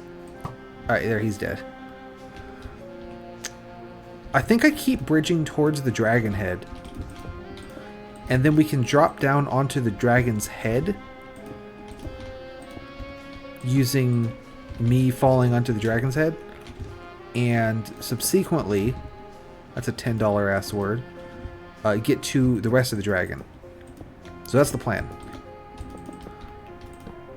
So I said way back at the start of the map, like, you know, once we get more dirt, XYZ, and this is sort of the place to come if you want dirt, but I don't really need it at this point. I got plenty already, so I think we're good. Let's start doing the bridge like I actually should be now.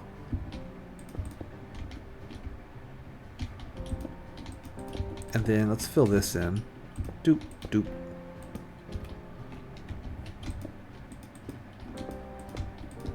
I might need to go dig a couple more cobbled stones, but we can do that.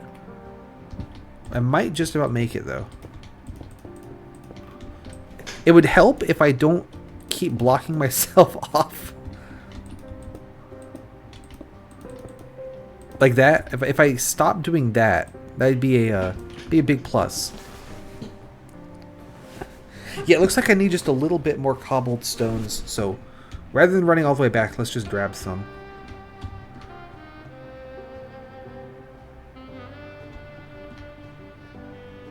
This'll do.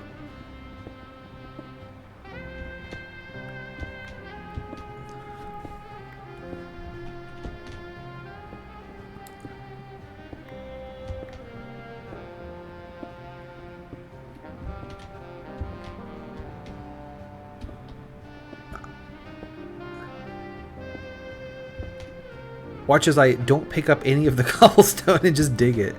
There we go. Light that up.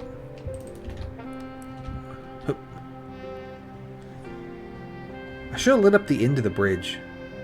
Oh, there's a creeper on the dragon. Let's deal with this guy. Me when I kill you.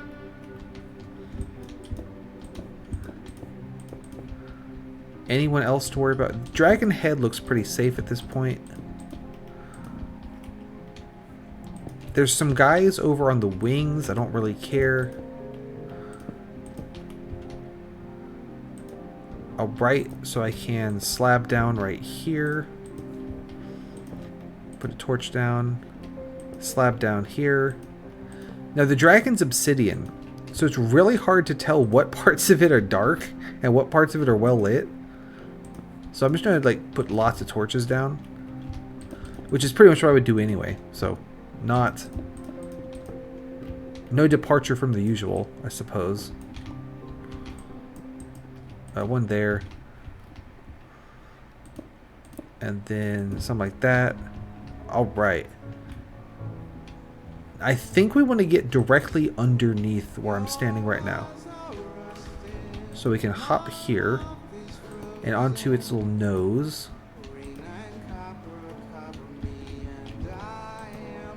Where to from here?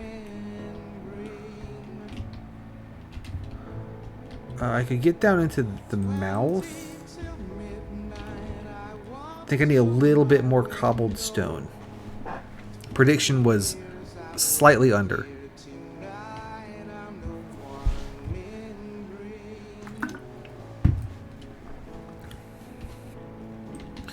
Let's do these. Hand them over.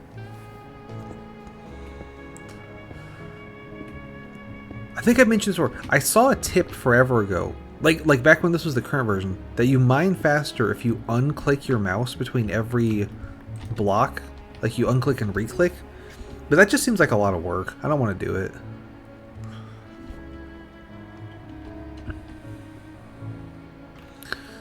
Also, I think instead of scaling down its face, we should scale down the side because it's nice and flat.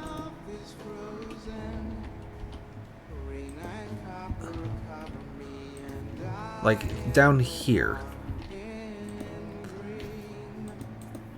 I hear a creeper falling in lava, but that's good because he's dead.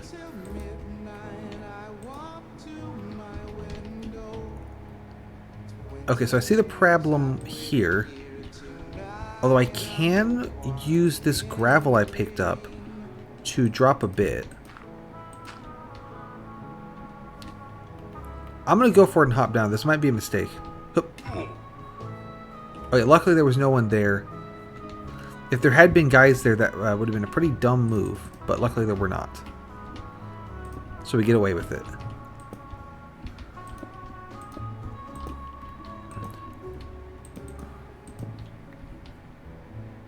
Oop.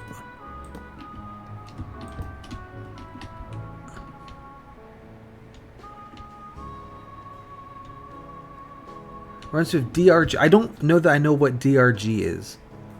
But yeah, it is, right, it's like, it is a slightly optimal... Ah, yeah, I have heard of that game. That's with the dwarves in space, right? It's, you know, is it more optimal? Sure. Is it fun to do? No. not really. So, sometimes, you know, sometimes playing optimally can take a back seat to playing less irritatingly. Alright, so block here, slab. I have to do a funky staircase to make sure I don't run out of cobblestones again. I can put a torch there and put this slab on the torch. Careful, SpongeBob. Do that.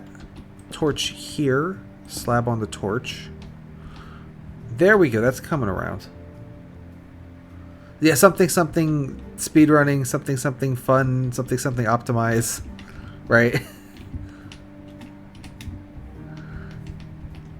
That is, it's distressingly easy to do, where it's like, ooh, I could play this game better if I do XYZ. And then too much of that, and it's like, wow, I am now, this game has become work. So I'm mostly, as you are well aware, try not to do that and just kind of do a shit job. But sometimes optimizing it is fun, right? But also sometimes it's not that fun. Anyway, this is the green wool. I thought for sure this was the brown wool. So there's the running gag where the brown wool is kind of like a joke wool compared to the other ones. I thought this one was the brown wool. Not because it's a joke, haha, funny, but because it's easier than the other dungeons by, like, a lot. Like, as you saw, I died way less at this dungeon than I did back at, pretty much any of the Intersection 2 dungeons. So this one's really easy. But the point of all that, I thought this was the brown one. And it wasn't, like, quite... But I guess he just hasn't started... He being, again, John Super Hostile... hasn't started the tradition yet of the brown always being a joke wool. Lots of, you know, it's a different time back in whenever the hell this came out. But all that to say, we got the green wool, so that's very good. I just need to get it back safely. That's one thing with playing. They made this map, and then shortly after that, they invented fire. I think that's pretty much the timeline. Like, not like in Minecraft fire, like in real life they invented fire. Yeah, that's one thing with playing like older versions of Pokemon. Like, I love to play Pokemon Ruby, right? But in my head, I know now, like as a kid I didn't know this, but like now I know, like, well, there's like the physical special split, like all dark type moves are special moves. So like Mighty Anna, who has good physical attack, really shouldn't be using dark type moves and shit. And it's like, you know, sometimes I get to the point of like, I wish I could just like sort of turn that voice off and just play it with whatever the hell. But at the same time, that can be real frustrating because like, why is my guy not doing any damage? And it's like, oh, because I'm using the wrong kind of move. So there's a time and place either way you do it. Tasteful slab. Let there be green. This goes right here. Yeah, absolutely. Like especially when it's a strategy game that's as basic and easy as Pokemon, because you don't need the high level tips to beat the game, like at all. Like you do not need to do those things, but you can do those things, right? And so suddenly now I realize, well, I'm not doing the things that I ought to be doing. And you know, does it matter? No, not at all. I'm still going to beat the game. I just know I'm doing it wrong now. So, I don't know. Neither here nor there.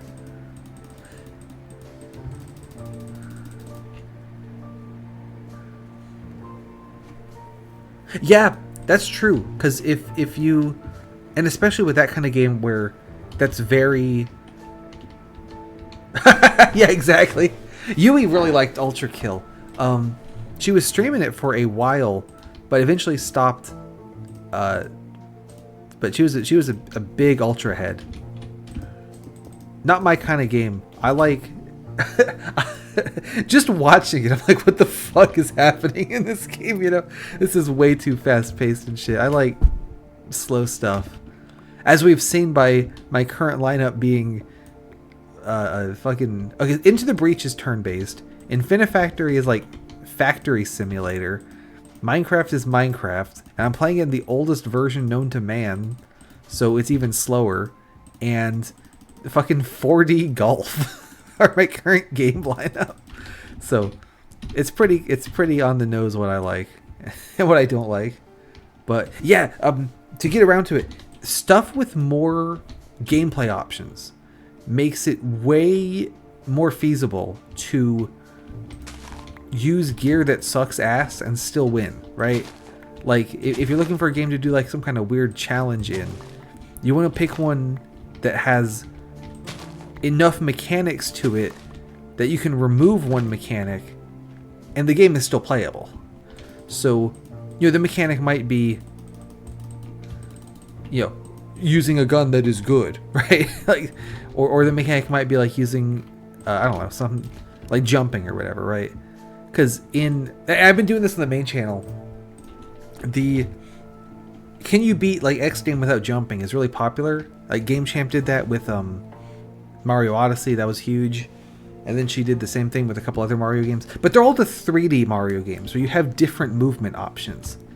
I've demonstrated what happens when you try to do that in like Mario 1, where there's 2 buttons, which is run and jump. Oh yeah, it doesn't work so good. Although I did see floating around a video from someone that was like, can you beat Mario Bros without running? Which I thought was very funny because I'm pretty sure you can. Like, I don't know where you'd have to run, but maybe I don't know. Yeah, that's true too. Sometimes the option I know is worse is way more fun to play. I've been playing Bloons Tower Defense a bunch off stream, and number 6 has like heroes and stuff in it, and some of the heroes are like definitely better than other ones. But it's like when I use one of the heroes that just sweeps every time, I get bored because it's like the same strategy every map.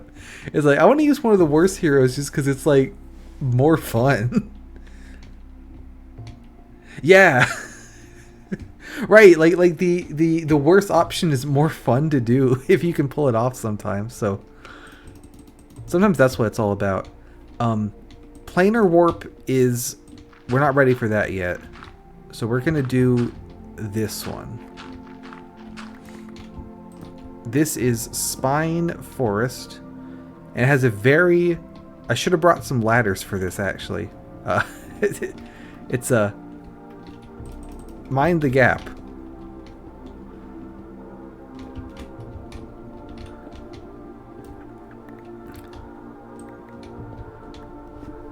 I think even if I back it up all the way to here, this isn't going to be enough to slab my way down, but we'll try it.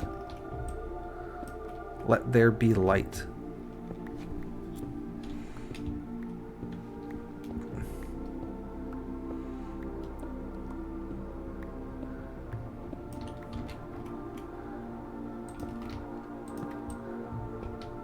Yeah, I think I'm going to have to do some spiral staircase action as well, but we'll make it work.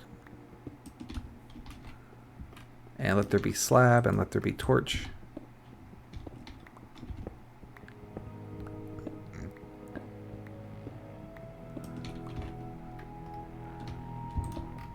That's it though. I gotta go to the bathroom now. Give me just a second.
Okay, I had two thoughts. Number one, similar thing in Into the Breach, when it's something like with the Frost, the canon Frost set, not the custom modded one that's cooler, where they have the one guy who shoots the, I guess the modded one has it too, who freezes themselves but also freezes an enemy, right? And you can get that one augment that makes you not freeze yourself, the no self-damage thing. And it's like, okay, well, is this more effective? Sure. Is it more fun? Not really, because now it's just kind of free. So like we talked about that, right? I had something else. I don't remember what the other thing was, but that was one that came to mind.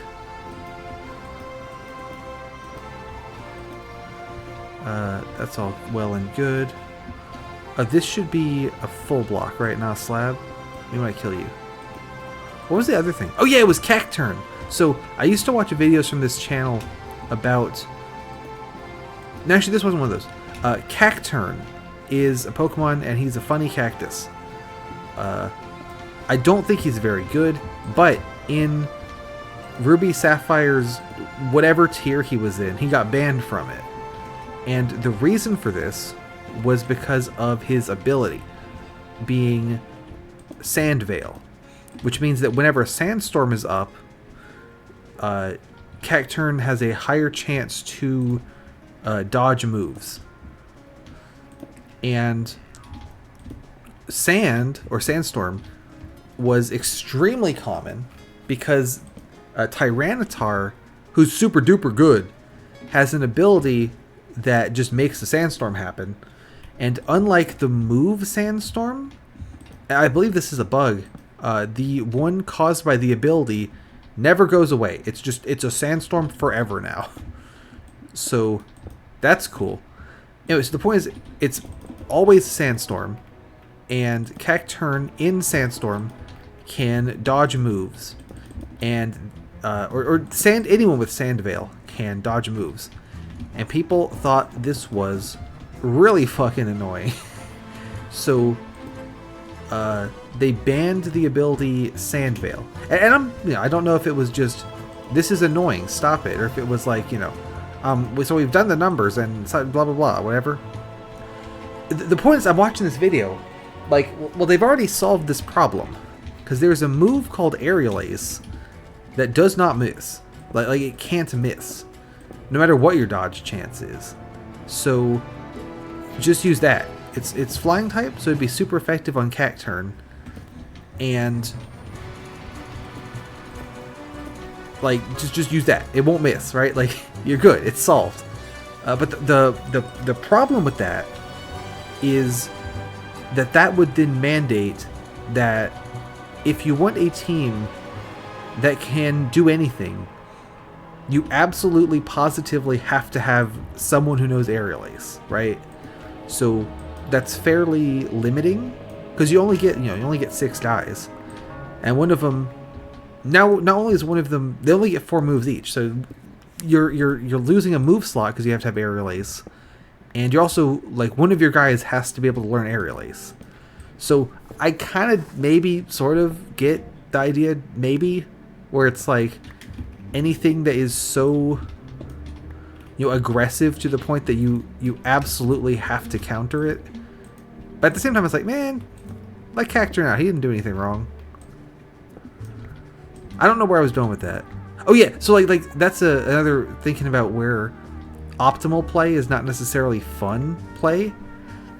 Optimal play would be to have just like, okay, well, I'm just going to always have this die on, right? But then you lose a little bit of the fun of like designing a set. So, I don't know. It doesn't go anywhere. I think justice for Cacturn. But I'm also proud of Cacturn that he was able to get banned from something, because I don't think Cacturn's very good. Like stats wise, I'm pretty sure he's not great. This bridge really only needs to be 1 wide. I'm just making the base wider.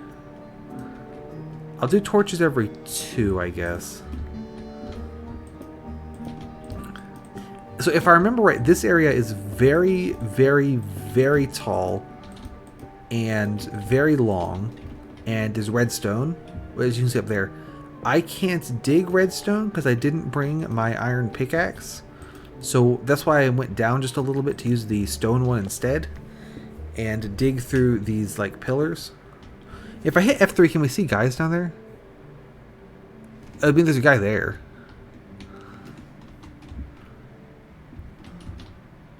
So I'm going to start by making this long ass bridge. Probably what I'm going to need to do is come back here with some lava, because lava is a light source that I can pour off the edge of my bridge and then see what's down there. Ooh, that said, I can see something way the hell over there. Oh, that's the thing with this area, is the floor is like it's like a lake. So if we fall, I cannot swim, so we will drown. I would rather not do that. So that's kind of the idea. There's like a pillar right there. I don't really know what this area looks like because I always just bridge over it. You start at like the very top of the area and don't even have a very good way to get down to it. So it's always just seemed like the right way to go. Anyway, so I'm thinking I'll pour lava off the side to light it up a bit, and then bring a shit ton of gravel. I too prefer air, I would say. Definitely between the two. It's got to be the winner. I'm thinking that I want to bring lava to light it up, and then a shitload of gravel. And I can dump the gravel off the side and make a staircase or ladder way through all the gravel.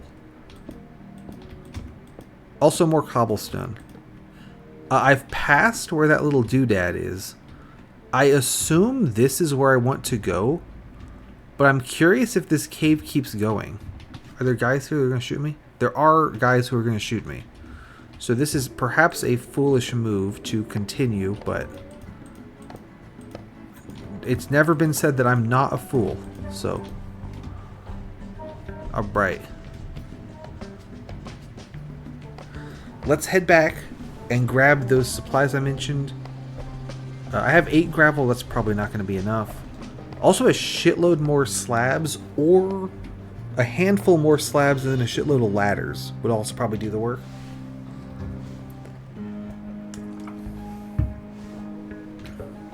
I can get redstone here if I need it, but I really don't need it for anything. So, oh well. I'm sure there's some goofy redstone thing I could make, but I can't think of one that would help.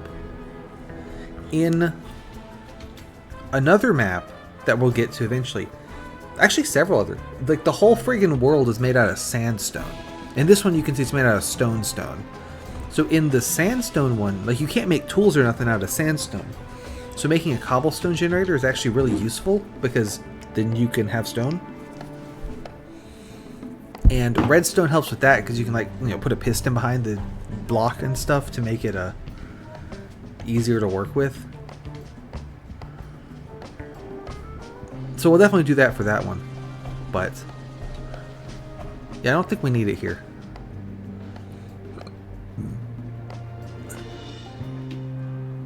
Let's get resupplied. When I pour the lava out, it's going to turn the surface of the water into stone. So I don't want to pour the lava right where I intend to drop down. I want to miss a little bit.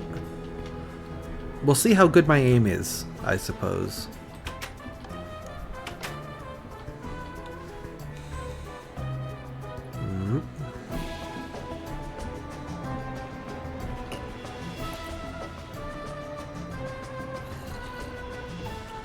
Let's see, so I have 17 ladders, probably need more than that.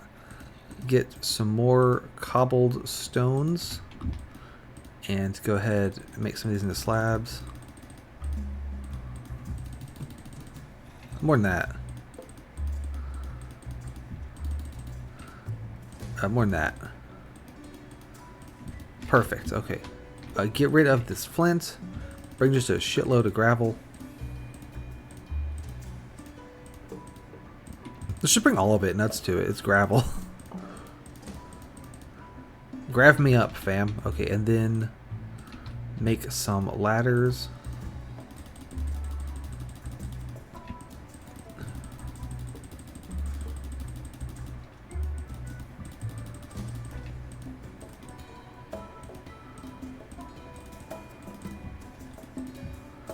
It's absolutely time for gravel, gang. We are so back. And I'm back to 6 extra sticks left over.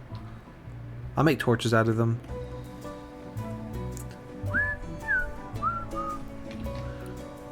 Do I need anything else? I've got cobblestone, I've got gravel, gang. I think we're all set. Hopefully 61 ladders is going to be plenty. Oh, lava buckets, lava buckets. Almost forgot the most important detail. The means with which to cause massive environmental damage. Gotta have it. Give me those. I'm gonna make a quick pit stop by the Cavern of Sky coal zone and get 6 coals.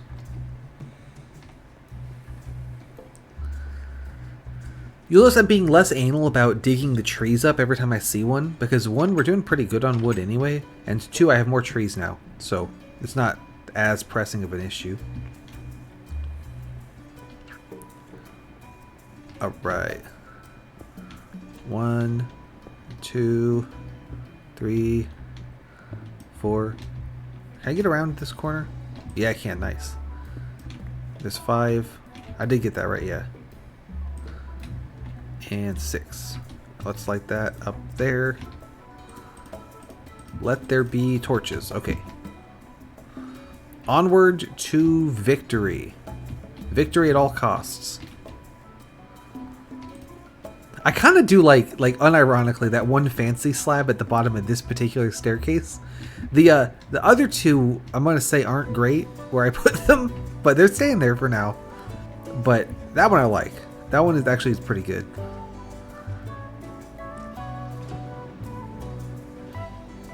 But yeah, over there on the right in that cave where there's all the torches on the roof, there was iron all through the roof of that cave, and I spent like half of a UE stream just digging all the iron out.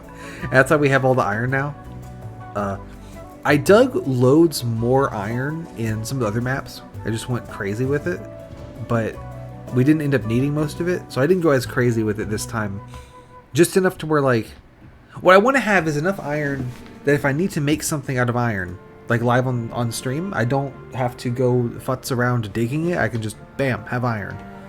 But yeah, we've been pretty good on that front. I am using a lot of tools that are worse than what I ought to be using.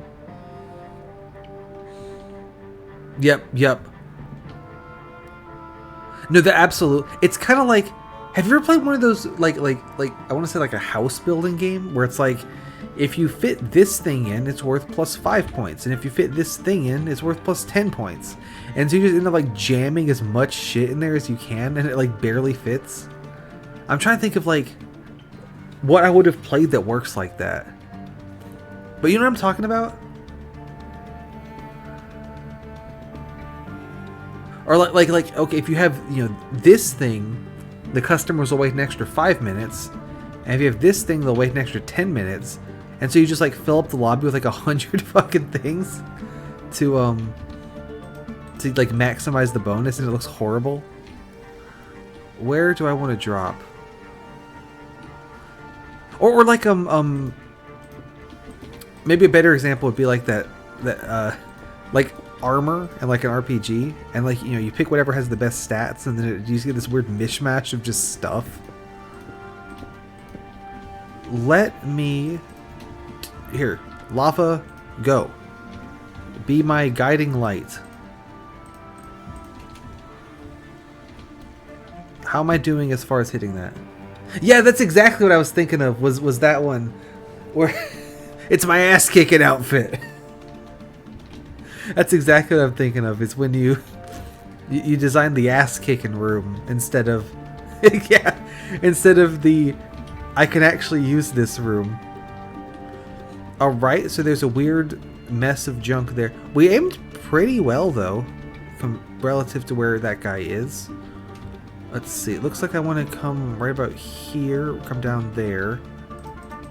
So let's build out here. And I want to make this a whole lot bigger than that. That's a little joke. Grab that, and then let's see. 1, 2, there we go, and there. All right, it's gravel time. Let's fucking go.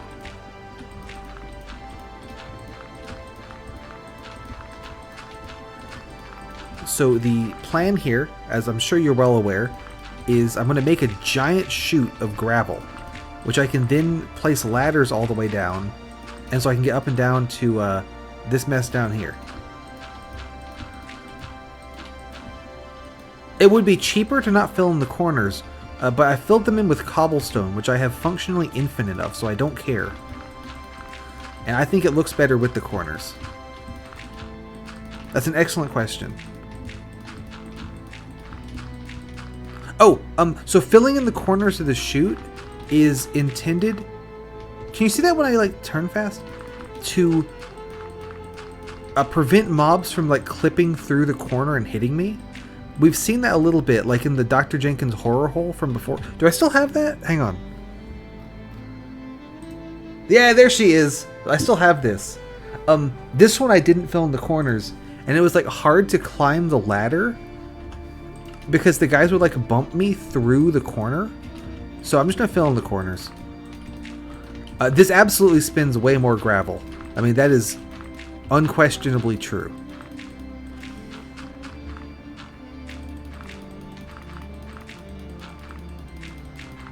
Also, the gravel goes apeshit over there. Are you seeing that? Victory at all costs. So true. No matter how much gravel we have to spend, it'll be worth it. So I believe there's water down there. So in theory, I could just like jump down. But the problem with that is that when we would land, I couldn't breathe. Like, I wouldn't die of fall damage, and I could quickly throw some ladders to be able to breathe, but I feel like it makes more sense to ladder down carefully.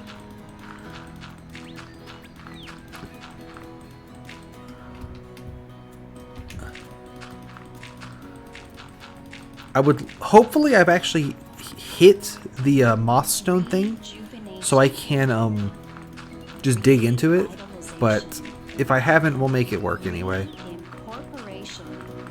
Rebirth.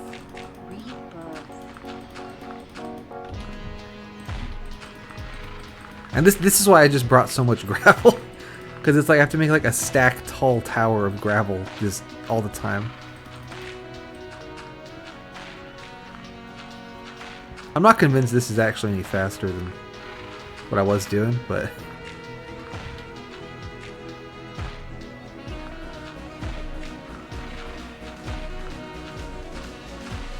this works.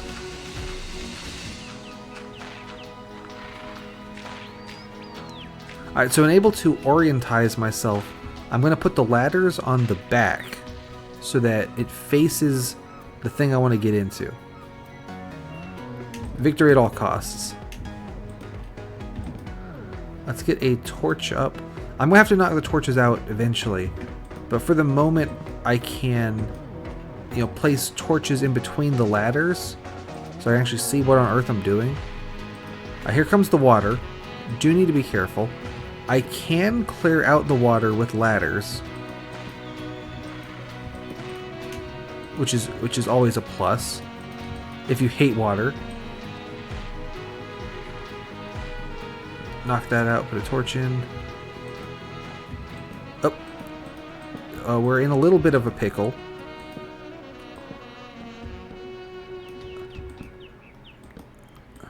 I think I'm at the bottom. Well, it worked anyway, we're good. So knock that out, ladder. I might not have enough ladders. I think we're okay. So, no part of this appears to be... Well, it's kind of dark down here. I don't see mossy stone just like in the wall. So we missed it slightly. Is there any sort of hint potentially where it might be?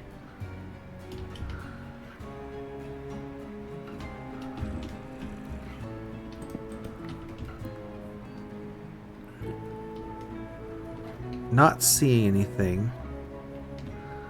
Let's see if I can just kind of peep out right here. This is going to be a little dicey. But what I would like to do is knock out 2 ladders. And then knock this out, but get a stone in there instead. Yeah, the lake is pretty deep. I don't really know... I don't really know where I've managed to hit right here. I'm hoping we can sort of take a peep out and see if we see anything. So I see water. I see lava. Like the lava like drilled through the water. That's interesting. I am drowning. That's not great. There we go. Problem solved. Let's knock this one out too. Okay, so we down there is the thing we want to get to. You can see it's right there. And I perfectly hit it with the lava, which is really impressive. I should have switched these two and lavaed there and lavaed here and columned there, but whatever. Looks like maybe about here. Let's see. I can do this. This is an option.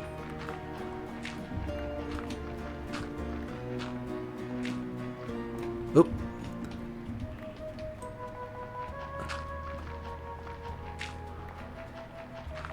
I can't really see.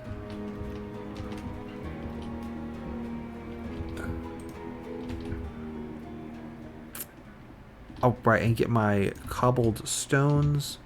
One needs to go right there. One there. Let me knock... I can knock out this ladder, because that's not holding water back. Put a torch so I can see what I'm doing. And then if we get some cobbled stones right there, I can dig these two out. Okay, anyone there?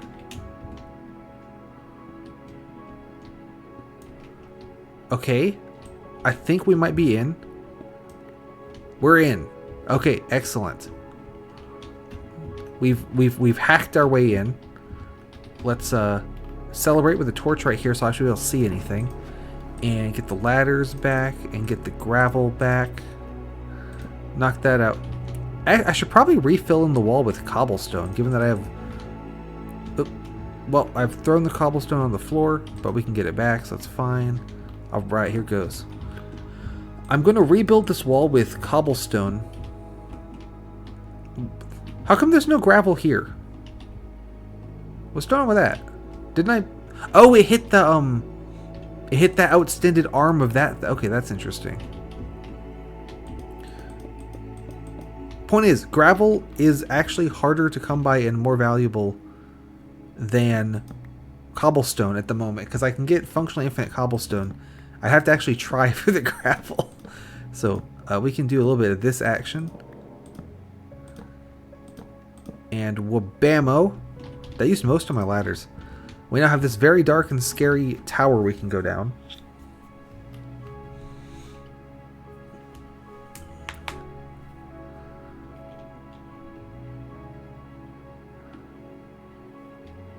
This is pretty close to the bottom of the lake as well. Like, I didn't actually waste that much ladders. But I can cast of Amontillado those ladders, never to be seen again. Oh, creeper. Aw, man. I'm going to go ahead and fill in this hole, because I'm definitely going to fall in that hole and die. I would rather not do that. So let's see what this dungeon's all about. I think it's just there's a boatload of creepers everywhere. If one of the creepers goes off, it'll probably flood water into this whole place, which would be bad, and we don't want that. Or maybe we do want...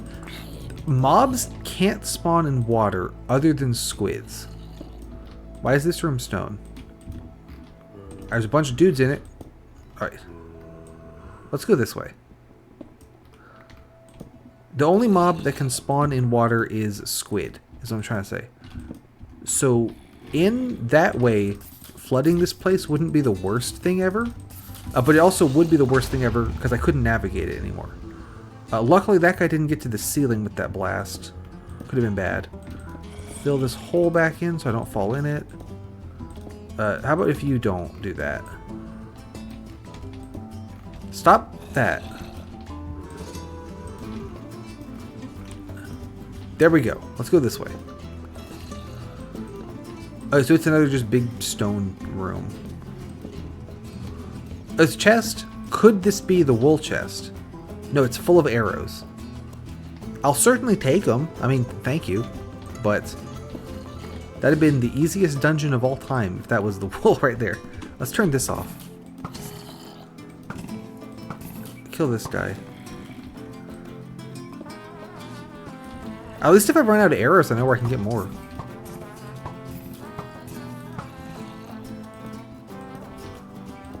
Oh.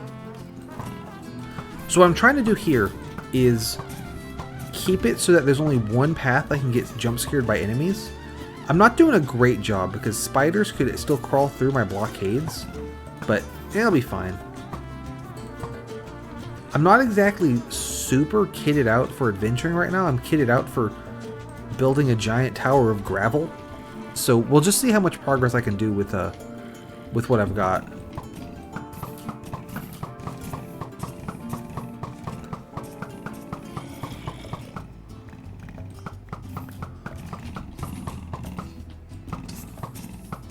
There's a lot of those guys there.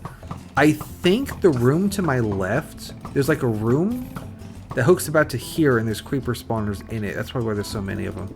There we go. Me when I block you off. Ah, okay, well here's your problem. Too many toasters.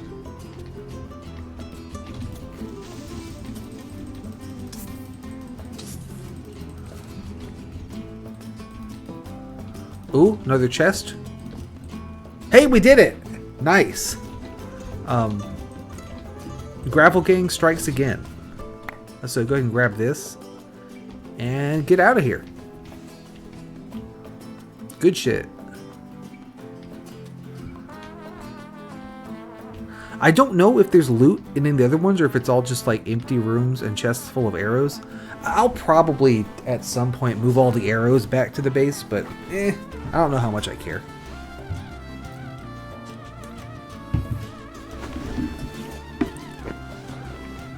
It does mean that Gravel Gang strats have paid off big time,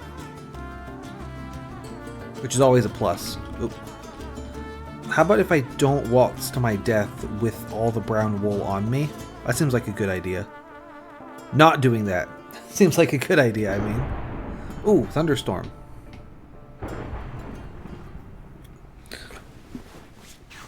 Interesting.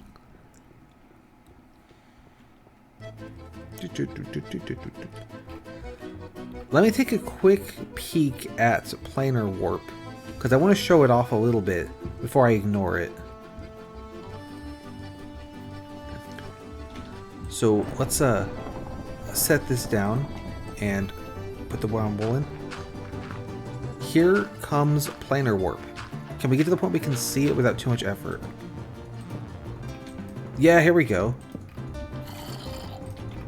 Maybe when I kill you.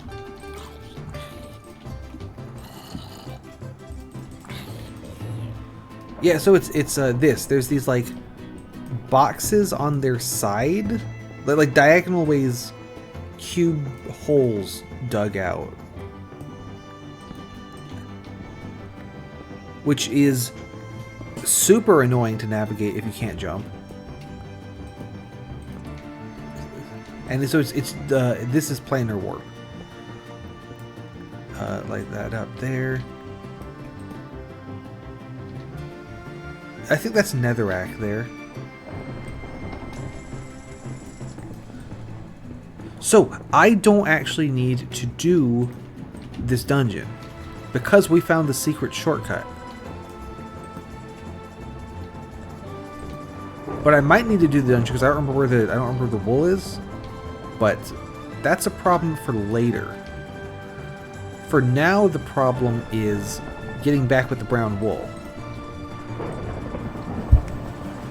So let's make that the priority.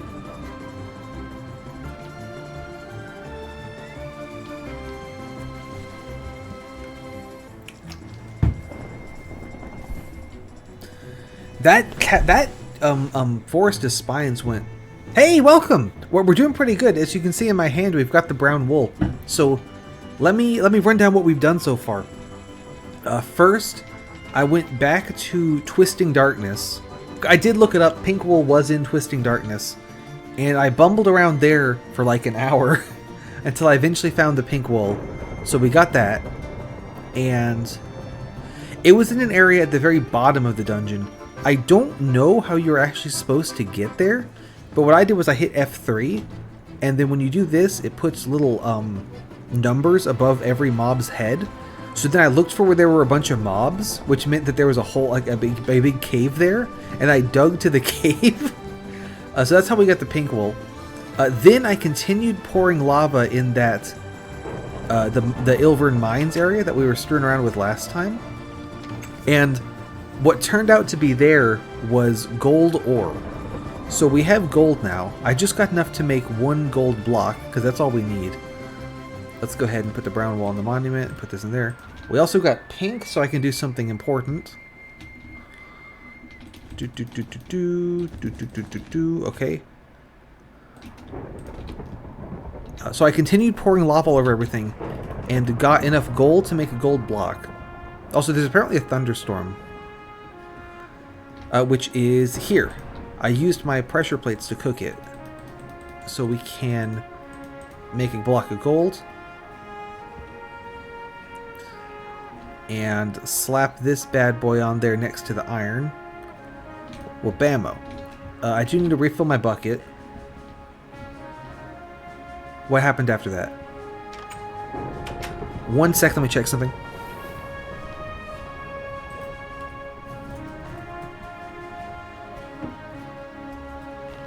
Yeah, so then we went on to intersection 3 and did Grave of the Dragon, which is a very easy dungeon. There's like a dragon skeleton made out of obsidian in the middle of some lava, and you just bridge out to it, get the wabamo.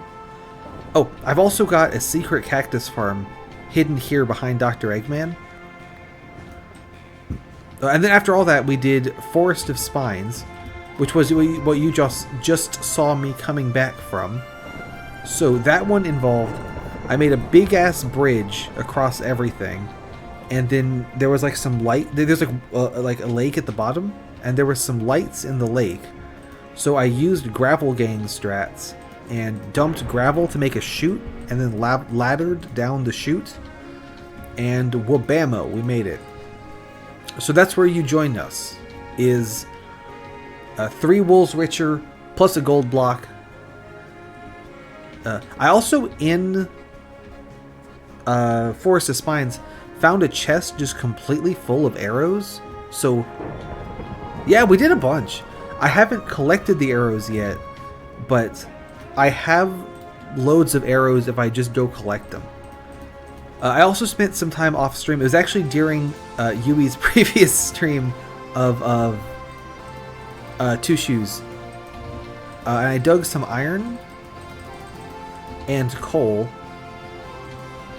Also, we're listening to World of Goo 2 again because I fucking love this soundtrack.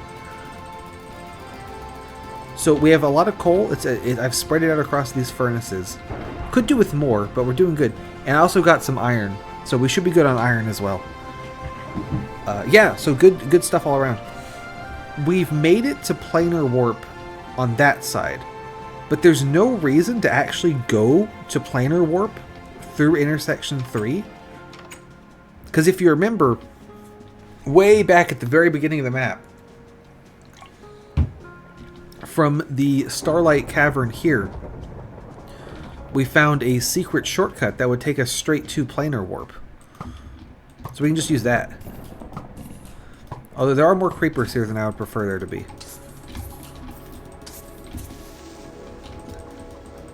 Me when I kill you. Let's light this up a little bit. That torch is extremely useless given that it's 2 inches from some glowstone. So good stuff. Also, look how many mushrooms there are. Like, good lord. They're taking over. Also, there sounds like there's a thunderstorm. So that's pretty cool. So I think it was here. Yeah, no kidding. Oh, creeper. I was going to make that staircase so I couldn't fall off of it and die. But getting exploded off of it and dying would also be pretty bad. So let's not do that. I could probably dig a tunnel to this secret shortcut from my base and not have to like screw around with this every time. That might be worth doing. Depends on how many tries we need to beat planar warp, really.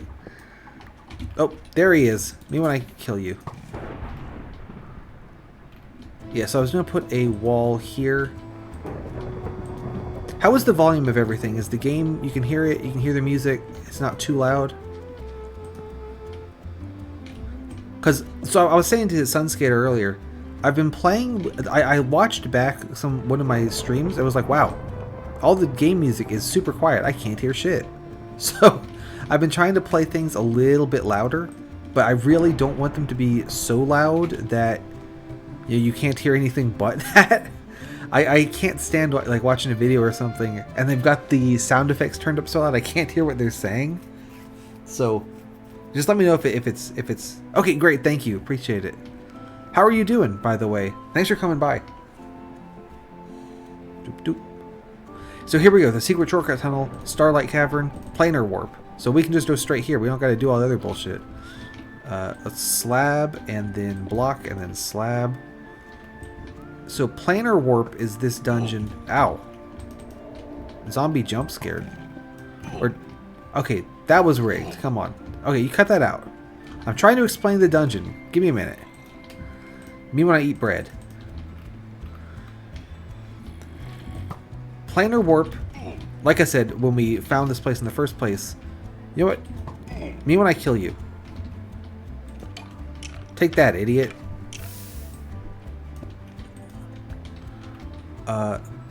It's this dungeon made of these big box on a diagonal kind of structures. So you can see it's like well, don't let me hold you up. If you've got to do anything, you can do that. You don't gotta don't gotta waste your time here if you're busy. One that really got me bad when I had a class. It was like a game design class. So we like the first assignment of the semester was like to design like sort of a game engine, and a very, very simple one, but. And then subsequent assignments were like, okay, use your game engine to make this, or like make this kind of game, or like update this game. You know what? That's totally fair. You can always use a break sometimes. Anyway, so it's like make this game, like make Snake. You know, like the game Snake, or like, so Snake that you just had before. Do that again, but add this feature, right? That kind of thing. And the assignments were due on Fridays, but they would always get pushed back to Sunday because like someone would come up or he'd be busy Friday or whatever, so they were really due Sunday. And so upshot is which was great because I had something I always did on Friday. There was a game, like a board game club thing that met on Friday evenings. So I'd always go to that and play board games. So, one week, as usual, I was getting ready to leave for my board game thing. And then one of my teammates points out, like, hey, he hasn't said this one's gotten pushed back. This one's getting pushed back, right? And so we checked it. And that particular assignment had not been pushed back. It was actually... Oh, I've fallen down. This could be bad. It was actually intended to be due on the Friday, and so we all sat down and started working really hard to get this thing done. And I believe we submitted it with like 53 seconds to go before the deadline hits. So I guess that's kind of on us for assuming it was going to get pushed back, but also like there was a precedent for it. Also, I took a lot of damage there. Ouch. We did get it done though. Yeah, I mostly don't like doing stuff down to the wire like that, which is why that one stands out in my head. It's significant that it was that late. We did get it done, but it was god awful. Like it was, the assignment was like, do this game using your game engine, blah blah blah, and I did get the game running in the engine. But I didn't use any of the engine features. I just basically copy-pasted all the game code from the game into a single object in the engine and just had that do fucking everything. So, I mean, it was terribly done, but it was done. So, can't complain. But yeah, I start getting nervous about stuff when it's... Oh, we have these tasteful... We've added 3 of these tasteful slabs to the base design. So, good stuff there.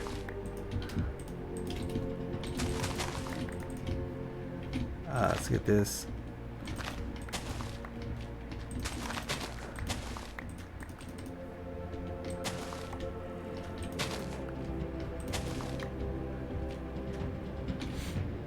Yeah, we have the fancy slabs now.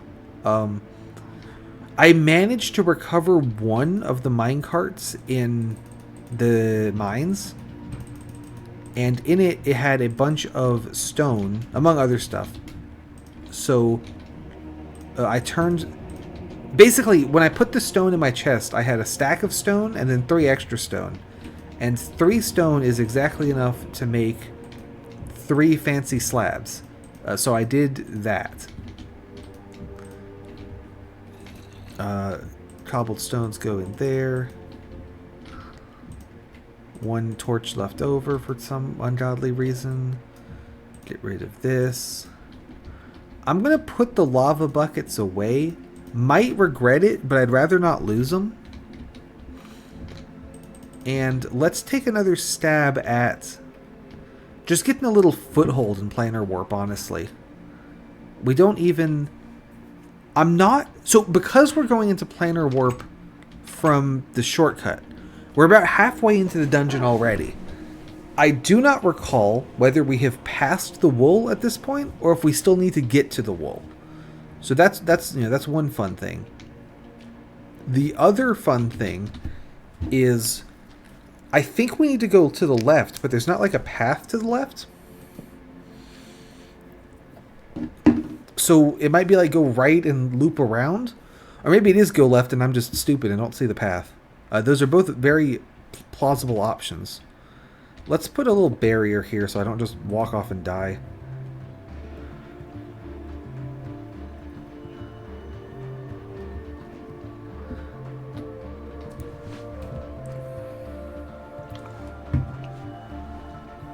Oop.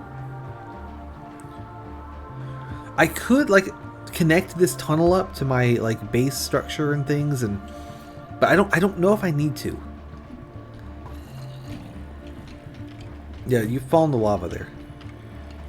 The thing with using lava in this dungeon in particular is because of the structure of it, the lava flows a lot, but it all like if I put lava anywhere.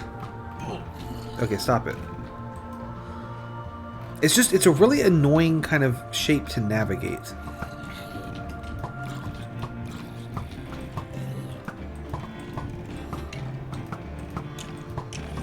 At least, especially without jumping. Normally this is fine, just a little annoying. But for me specifically, it's like, it's the worst. I think we keep sort of forcing our way around here.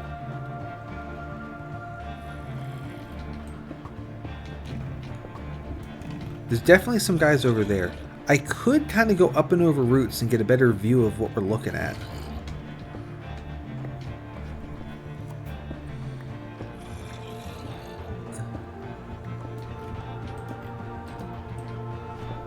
Let's try this. I don't... It might seem like I do, but I don't love always just immediately resorting to tunnel all the way around the dungeon. But a lot of the time, I feel like there's not much other option than tunnel all the way around the dungeon. So I'm just going to kind of try to get a vantage point. If I hit F3, like we can see that there's a guy right there. So like there's a room just like right here.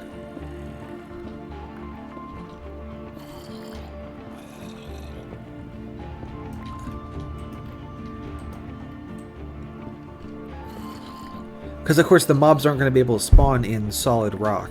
So, this is like kind of a X-ray kind of thing. Yeah, here we go. There's a skeleton down there. See, I should have kept my lava. What a foolish move that was.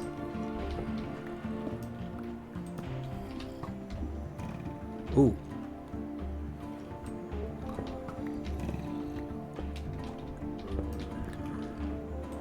Block there. I'm trying to just get like a view of like what we're looking at, you know?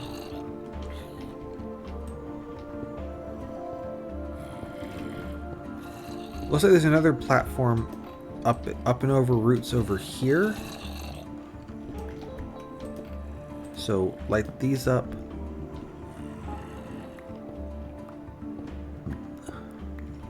Let's check this out. Yeah, see, here's something. That's a zombie. Ow. I was gonna say I can deal with zombies, and I just walked into him like an idiot. But that's okay. The skeletons are really a problem. Is that a mob name up there? Yeah, there's a spider up there.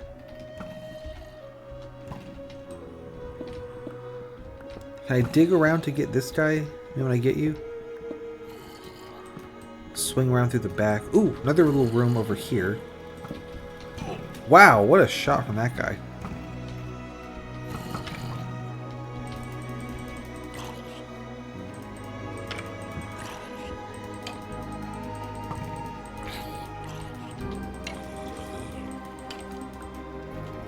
I did actually, when I was building... So another thing I did this off camera, was I built a tree farm in the Cavern of Sky. Because it's very large and I wouldn't have to actually dig out the roof to make room for the trees. And I found mob number like 6. There was a zombie that was like just 6. So that's the lowest number I've seen, which is pretty cool. I haven't seen 1. I think there's a decent chance that 1 has despawned by now. But 6 was pretty cool. Ow. Okay.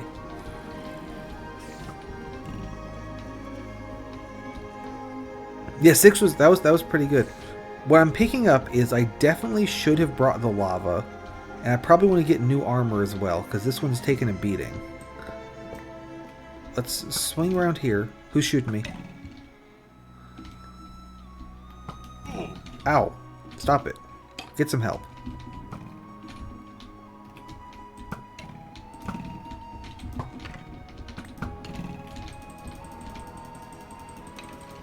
Got him. Okay. We are going to book it. Hopefully not take any more damage so I can recover this stuff. Let's see. New armor seems to be in order. More arrows probably would be good. And I'm going to bring the lava buckets this time. Seems like that was a mistake not bringing them. So we'll write that. Probably new pickaxes too, actually.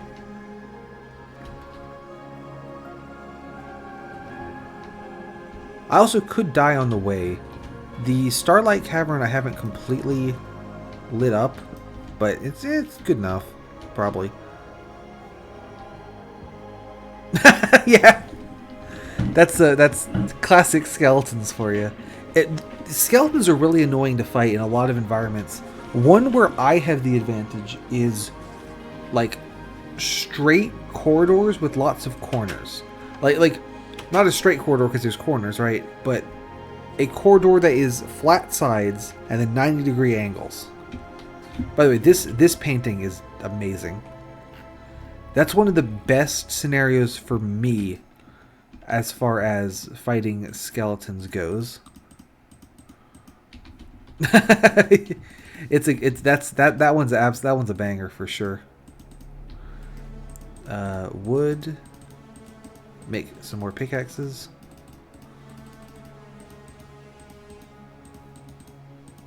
Since clearly we need them, go ahead and let's turn some of these into slabs. Yeah, they can really trap you really well, and they're good shots too. Whether or not the skeletons are good shots varies very heavily by what version you're playing.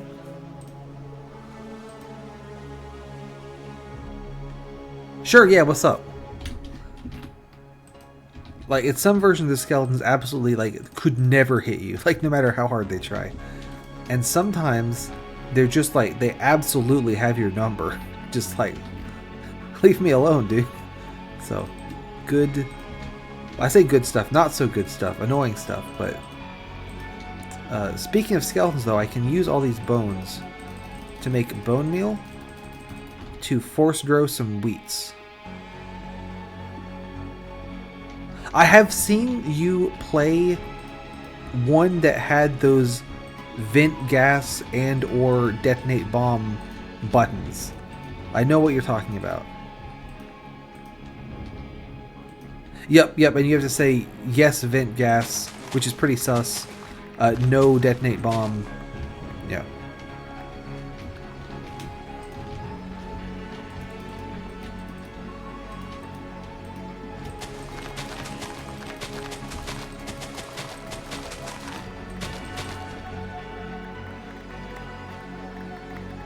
Because is that the one that you've got where there's like 4 or 5 of those like answer these questions ones that you two were struggling with? Where it's like, have you answered yes to any previous question? Are you cheating? That one.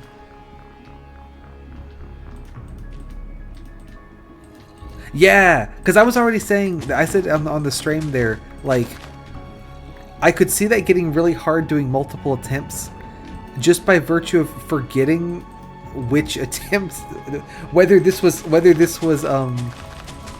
part of that attempt or was that a previous attempt? Do I mix in vent gas or just full send? I kind of feel like you just commit to the quiz bit and just go ape shit with it. But there's a distinct chance that's absolutely fucking miserable. So it would be funny. Can you control where they spawn, or do they just spawn randomly? Because I think it'd be funny in my head if they were like, if you had vent gases and quizzes and they all like definitely spawned on opposite sides from each other. Ah, gotcha. Okay. And then you also have that one where you like can't rotate it too much, right? That's a thing.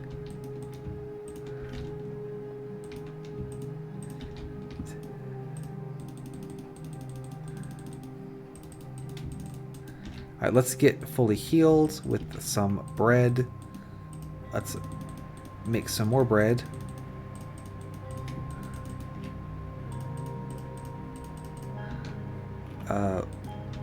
Wheat go in here. Go away. I will get rid of this armor. Yeah, true. Because even if you wanted them all to spawn on the same side, if you have 7 of them, that ain't gonna happen.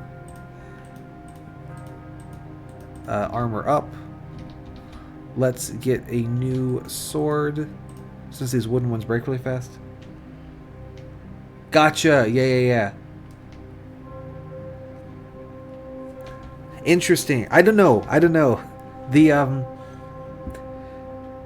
you two seem to think that having all the quizzes was very funny. So maybe it would be the funniest to just go all in on the fucking quizzes and just go nuts with it. But with then having the some quizzes and vent gas as well to annoy you as like the B plan if you guys playtest it and it's like, wow, this sucks.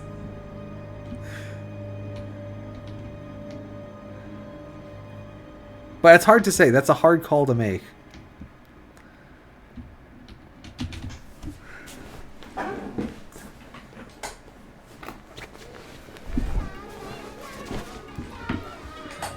But yeah, like I said, Hydra is also a battle bot, so pretty exciting stuff. It's a flipper, and it's called Hydra because it's hydraulic, so it's like a hydraulic flipper. It's pretty good.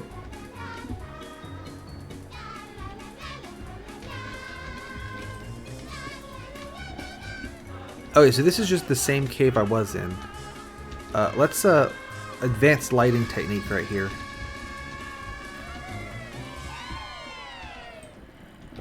I don't like being on the floor of these things because it's really difficult for me to ascend them.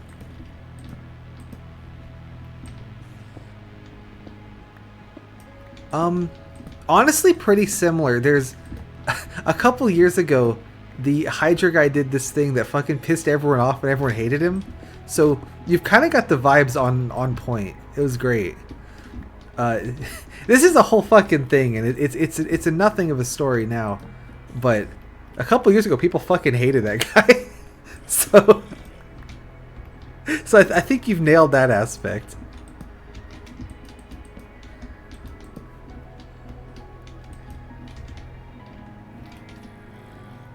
Okay, so there's a robot called Huge. By the way, like, this is all like several years old drama at this point, so it's, you know, it's the good shit. There's a robot called Huge, and Huge's gimmick is that it's got these 2 fucking enormous wheels made out of like a UHMW plastic or something. Like, it comes up like past the driver's like hips, you know, when he stands next to it. Like, most of these other ones are like less than a foot tall, and that's being generous. Generally, you want to be as short and low to the ground as possible to help you get underneath the other guy. But Huge does the opposite thing. It's so fucking tall you can't hit it. So Hydra is a very, very, very short, like low to the ground, really compact flipper. So when he's gonna have to fight Huge, there's absolutely shit all he can do to Huge. So he puts on his robot this fucking big ass attachment like on the front. I don't know if it literally is a bike rack, but he kept calling it the bike rack, where it's like some pipes that sort of just raise up off the front of the robot to sort of be able to reach, not reach Huge, but reach the wheels. And so the way Huge attacks is that there is a blade down the middle of the robot. So if you're holding it by both wheels at the same time, there's no way the blade can hit you, because the blade has to have a shorter diameter than the wheels do, or else the blade would just be hitting the floor, right? So he put these pipes on the front of his robot that basically reach up and just held Huge out of the way so Huge couldn't hit him. He couldn't hit Huge either, right? Because his flipper's all the way down the fucking floor, and also now there's all these pipes in the way of it. Like, I think if he did fire the flipper, it would just hit his own pipe thingy and like break something. So the fight between them was that he drove into Huge and caught him in the thing, and then drove into the corner and parked there for 3 minutes, and then the fight was over. And then the judges had to call it, and it's like, well, I mean, technically Hydra was in control of the fight, so I guess he wins. And people were not happy about this, because this was the shittiest fight ever to watch. Fucking nothing happened. And what ticked me off about it was the way it was edited to make it look like he was like really being an asshole. I don't know if he actually genuinely was really being an asshole, or that was the editors, like, because the editors love to play up drama shit like that, because they're like, ooh, people will like this, right? So I have no idea if he actually was like playing up like being an asshole about it, or if that was them doing it. But yeah, so the main issue most people had with this design, because it was fucking hilarious, was that in this configuration, Hydra could not use its flipper. Like I said, it was stuck in there. He could not use it. And BattleBots has an active weapon rule, where if your robot does not your robot has to have an active weapon to be allowed to compete. So you can't make something that's like just a big defensive wall. It has to have like a flipper or a lifty bit or something. So it's like, well, if Hydra couldn't use its flipper, then it doesn't have an active weapon. It should not be allowed to compete in this state. Was like the argument. And it was a whole fucking thing. And at the time I had a strong opinion, but I don't really care anymore. Yeah, so but the point is, people fucking hated this guy after that. So I think you've nailed that perfectly. It is the kind of thing too where you look at it and go like what the hell was he supposed to do? There's no way his robot can effectively fight Huge, because Huge is so well designed to do exactly what it does. So it was great. But yeah, the actual fight was terrible. Literally nothing happened. He drove in the corner, parked there. So the next season, you bet there was a rule that you couldn't use a configuration that meant your active weapon didn't work. So there's a Hydra rule now, I guess. Yeah, go for it. You'll also find a whole bunch of people being really fucking salty, I bet. Like, if you do find it, do not read the comments on that video. It's gonna be a minefield. But a Hydra versus Huge.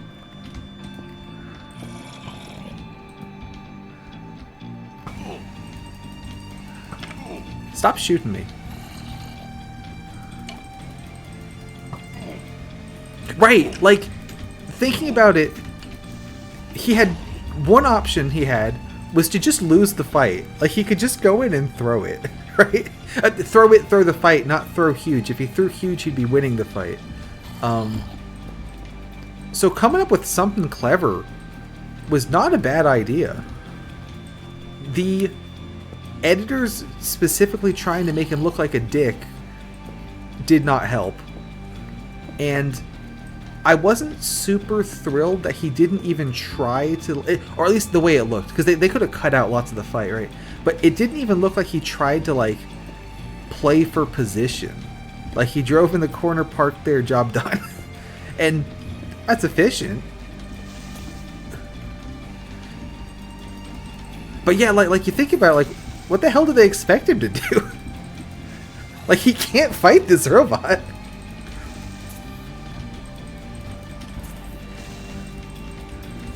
Huge is really interesting too. It's a really good design because it matches up really well against the thing that's the most popular design, which is these really compact, low to the ground vertical spinners.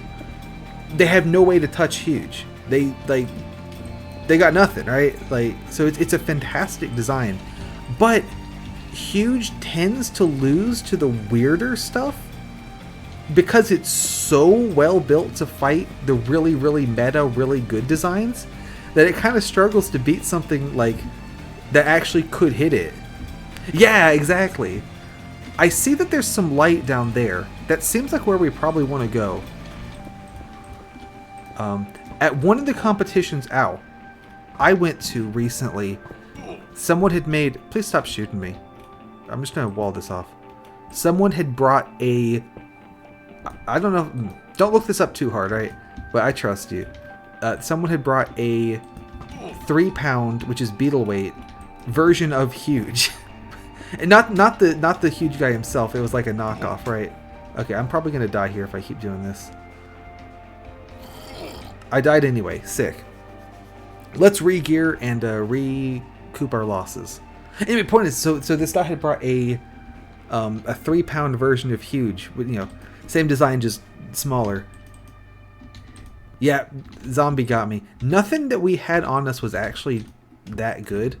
So, okay, the lava bucket was good, but I have plenty of iron, so I don't really care. So I'm actually going to just spend some time doing some chores and stuff. And then get resupplied. I was bringing to this competition just a pure wedge robot that didn't really have a weapon or anything. I just kind of wanted to slam its face into stuff and see if I could break him with it. So I was like, well, what happens if my wedge robot fights against 3-pound beetle weight Huge? And the answer is, Huge hits me on the top plate, which is not very strong, and then blows up my battery, and I lose. So that, you know, didn't seem like a great fight for me. So I ordered some... One thing I did with this particular robot was I made the front end of it configurable, so I could put on some like fork bits for getting under the opponent, or I could put on like a big plow for like defense or whatever. And I made a new attachment that was just the fucking bike rack thing, but scaled down to 3 pounds, where I had these like two metal bits, right? Like, is it a good strategy? Sure. Did it make good TV? Not at fucking all. It was abysmal. So that's kind of the thing. Anyway, so the point is, so I made a version of this thing for my robot in case I fought the Beetleweight Huge robot, and I did not end up fighting the Beetleweight Huge. That is a true point, because it sucked so hard it got people talking about it like a lot. So it like kind of failed so hard it became successful. Oh man, I'm glad you actually found it as well. So the first thing I did when I rolled up to the event with my fucking Beetleweight version of... Me when I kill you. The bike rack. Was I showed it to the guy with the Huge robot. And was like, will you be mad at me if I put this on? And he was like, no, that's really funny. Use it. So that was good. And he actually let me as well just sort of put my robot on the table next to his and size up the thing, because the height of the plow thingy was also adjustable, and so I could get it adjusted to be just right in case we did fight. We didn't end up fighting though, so I don't know if it would have worked, but I thought that was very funny. I was gonna... So at some of these events, once people start getting knocked out, like when you're down to like the top 4 or whatever, they're not running fights consistently, right? There's long breaks in between. So they just let pretty much anyone who's got a robot... Oh, please don't blow up. Yeah, that dude's super cool. I absolutely... big fan. Again, this guy who I'm talking about is not the guy from the Huge team. He just like made his own version of the robot. Just to be clear there. which is fine. I mean, you know, it's not like, oh, I'm stealing your idea, right? It's like your design's really good. I mean, but the point is, I thought that was really funny. A lot of the time, they let just, if you still have a robot that works by the end of the day, and you want to just fight someone else just like for fun, they'll usually just kind of let you throw the robots in the ring and just have the fight. So we had planned, if we both were out and still working, to do a grudge match with the stupid bike rack thing on mine just to see if it would work. But my robot got too heavily damaged in other fights and couldn't keep fighting. But also, I think Huge came like the Beetle Huge came like 4th place anyway, so he was busy all day. So it's just as well. It's just as well. But would have been funny.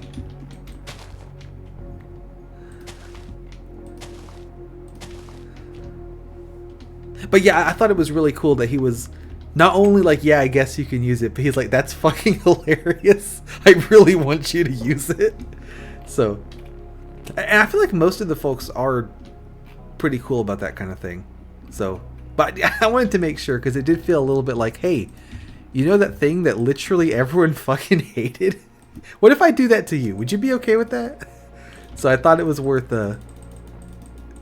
using a little bit of tact, perhaps. Let's make some torches. I'll make another bucket. I think I'm just going to make one bucket. We'll just use it for emergencies. And we need some tools. I'll make some pickaxes. I don't think I need the other tools, to be honest. I think just pickaxes and swords will do it. I did lose a bow, but bows are cheap. Yeah, like exactly. Once the like the official tournament fights for the day, like once you're done with those, you know, most people lose, right? Just in any tournament, if there's 16 robots coming in, one of them's going to win. The other 15 are not going to win, right? But a lot of the time, those 15 other robots still work, or at least kind of work. So might as well throw them in and do something else. Another thing that's super fun is when they do a rumble. Why am I missing 2 hearts? How did I take damage? Oh, from the guy. Yeah. So what a rumble is basically at the end of the day, you just throw every robot that still works in the ring all at the same time and have them all beat the crap out of each other. And it's awesome. I have only participated in rumbles in the fairy weight class, which is 150 gram robots, which are very, very small. None of my beetles ever seem to still be working by the end of the day to where I could actually compete with them. So, funny how that works. If I keep breaking something all day, it doesn't work anymore.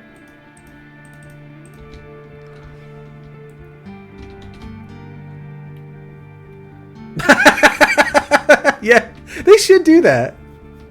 That's a good idea. But yeah, just get fucking crazy with it by the end. Now that I've tricked you into seeing the robot Hydra as well, what do you think? Did you capture the vibe pretty well? Because I think you nailed it. Yeah, just let everyone in. Just go. Yeah, who cares? Just go. Let's have fun with it. What do I need? I guess I should bring a bow, huh? Let's get a bow. Maybe some breads. I have a bucket. Yeah, let's get like 2 breads. I was thinking, like, if you could add anything to the Olympics, right? Like, what would it be? And I'm thinking in this type of, like, whatever you add gets treated with. Yeah, I think you did. Whatever you add, like, it gets treated with the same, like, respect in the other sports gets added. But if you want it to be more of like they just make fun of it all the time, that would be fine too.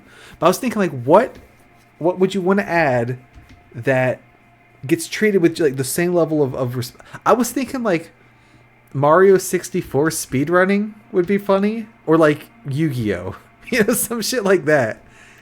And they have the announcers like, oh, he's played Blue Eyes White Dragon. It's an excellent play, you know. One of those two would be pretty good.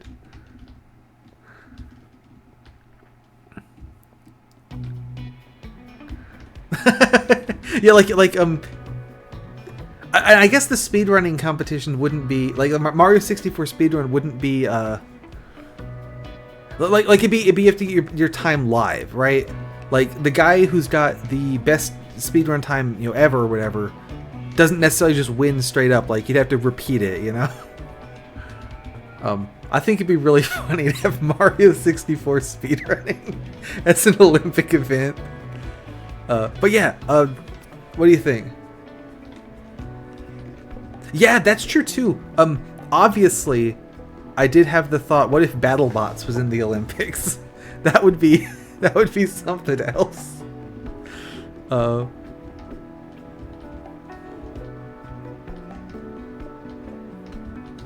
like, what if they added like a monster truck rally to the Olympics? Where was I before? When I killed me. Oh, I was here, right? Because that's where the after that little guy is. Let's put some lava. I feel like some of these teams already spend a pretty comical amount of money over engineering this stuff. Right, like, yeah. Here's the BattleBot for like this country, right? And you paint like the flag or whatever. But yeah, I was obviously I thought of BattleBots because that's who I am. But I was trying to think of other shit too, and something about Mario 64 because it's a very goofy game, right? Like everything's all low res and doofy looking because it's on the N64. Hang on, I've lost sight on the so the exit's all the way down there. Good God. So like having like on the fucking like Olympic stage Mario 64. I don't know. I think that'd be pretty good. I think that'd be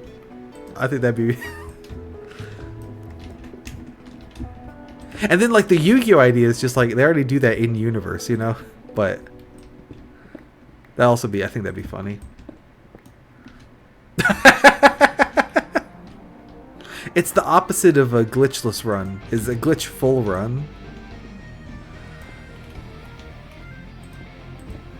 100% all glitches. I'm sure that's a category in something. Yeah, it definitely could get. It could feel like, okay, I don't even know what I'm looking at anymore. I do feel like that when I see some. Yeah, I've seen soft lock percent. I forget what game it was in. But I have seen a game that had soft lock percent. So that was pretty cool.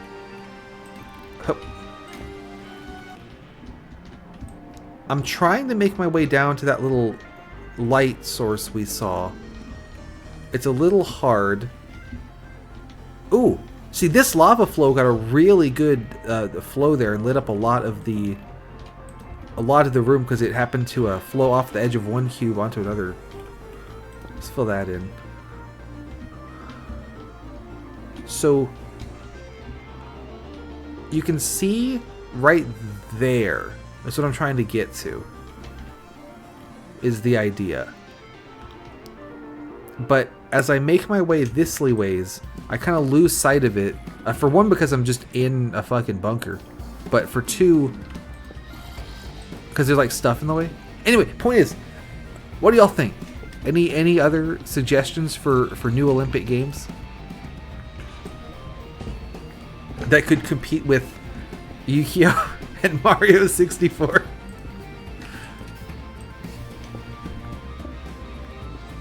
Oh, but genuinely, thank you as well for actually checking out the clip of Hydra versus Huge. Because that's a train wreck all around.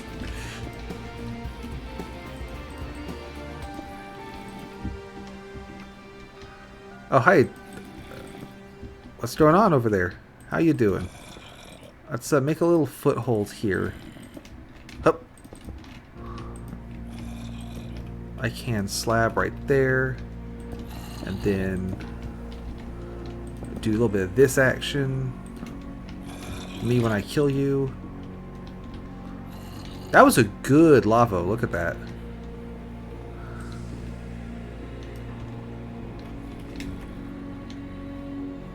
Doop, doop. Yeah, fair enough. I'm glad that I was able to sell just how fucking lame it was with just my storytelling ability. I was able to fully, maybe not fully, but I was able to somewhat accurately convey just how dog shit the fight was. It's not even really a fight. It's like it's a parking simulator. But again though, like other than the fact that, like, you know, they're clearly there to put on a show and do something entertaining. Right, like he just drove to the wall and fucking parked. It's like, well, yeah, this is a TV show, you realize, guy? Like, you're supposed to, like, do something that's, like, interesting. He's like, nope, I'm gonna win this fight. So, it is a bit of a case of, like, well, it's kind of your fault for, like, you're, like, the producer's fault for putting this fight together. Because what the hell did you expect? Yeah, no, it sucked so much that it looped around and became interesting again. Because it's interesting that it was able to suck that hard. That's really what it is to it.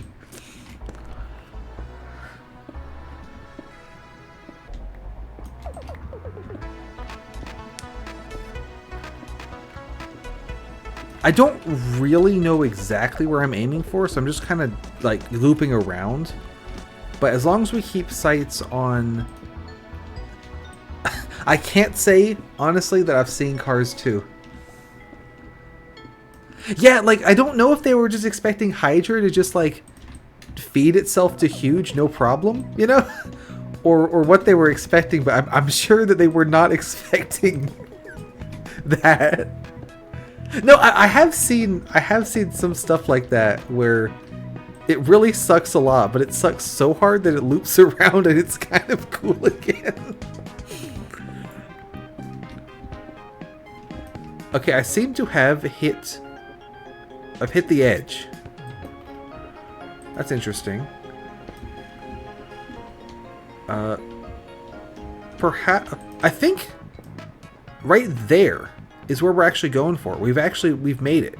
Well, we haven't made it. We're like a mile above making it. But we are closer than we were before.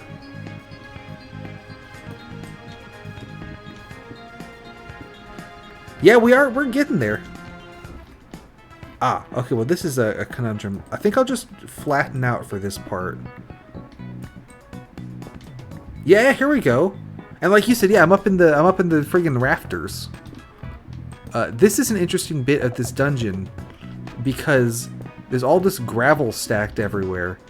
And as we know about gravel, #GravelGang, it falls when you update it.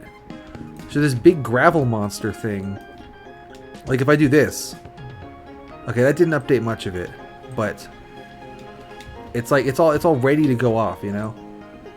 Yeah, we used GravelGang strats earlier. I got to do it once again. Let's update this. There it goes. Yeah, so you can imagine if I updated it from the bottom, like the whole thing would go. It's all gone. There goes some. Let's drop down. Let there be light. Let's put the torch on a block that won't fall, just to be safe there.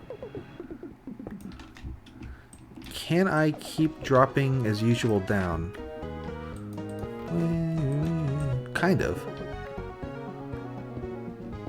Alright, here's more stuff. Where am I?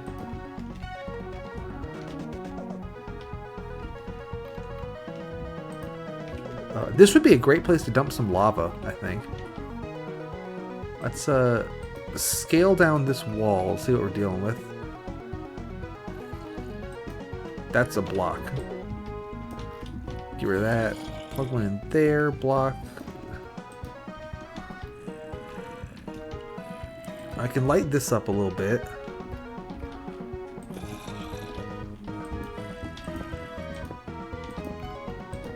Another lava would be pretty good. I could actually see what we're working with down there. If I put a block here, that'll drop some of the gravel. I can put a torch on it. I can scale over to this bit of the wall. Walls are really easy, relatively, to scale up and down. Because you can just place your stuff against the wall, right? So like one goes there, put a slab in between. One goes there, slab in between. One goes there, slab in between, just like that. Me when I kill you. Oh, there's another guy. Me when I kill you as well.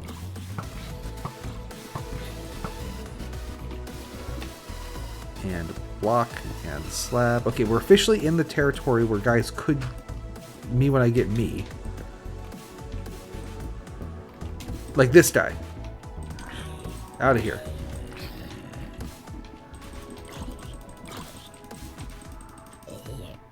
Let there... Oh, I did not mean to eat the bread. I meant to let there be light. But I also ate the bread. So, whoops. You know how it is with bread. Creeper. I hear skeleton. Ow. Oh! So I got to actually, I've got to jump there kind of because the creeper boosted me, which that was kind of funny. Not legally a jump though, of course. Not legally binding. Fill this in.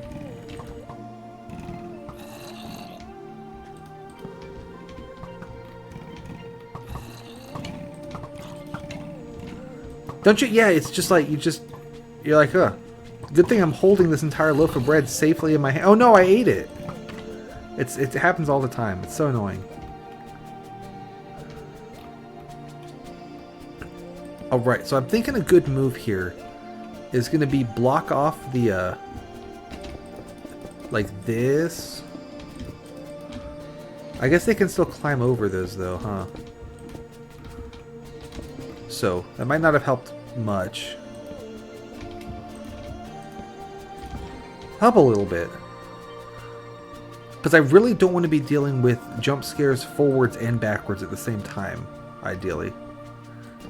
If I can not update that gravel blob above me there, then we just don't need to worry about it. So that's okay. There's some guys.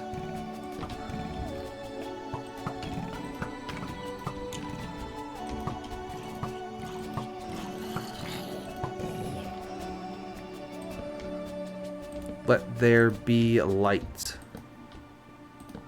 So, what we've actually done here is bypassed planar warp and gone straight to Citadel of Demons. Yeah, so arrows don't update blocks, luckily. So that's fine. It would just be like if I placed a torch right here, that would update it. So we've bypassed planar warp and are now in Citadel of Demons. There's one of the demons right now. I'm gonna just kind of juke and jive. There we go. Since it's just one zombie, it just makes more sense to me to just kind of ignore him. Ah, so here we see a lot of skeletons. I might die here. So what's happening there is that's one of those same spawners. Yeah, right? We saw them in Sea of Flame in that castle that I mostly just ignored, where they're kind of raised off the ground. So they're hard for me to deactivate. I mean, they're hard for anyone to deactivate. They're especially hard for me because I have to slab all the way up into it. Exactly, yeah, it's skeleton time. I do have a trick I could use if I don't die. Me when I kill you. Got him. So, the idea of this room is you go down that a way. Ooh, also lava. You can go down that a ways, wrap around, and then come back up this way. So, that seems a little bit wasteful. We can just do this. Oh, give me that back.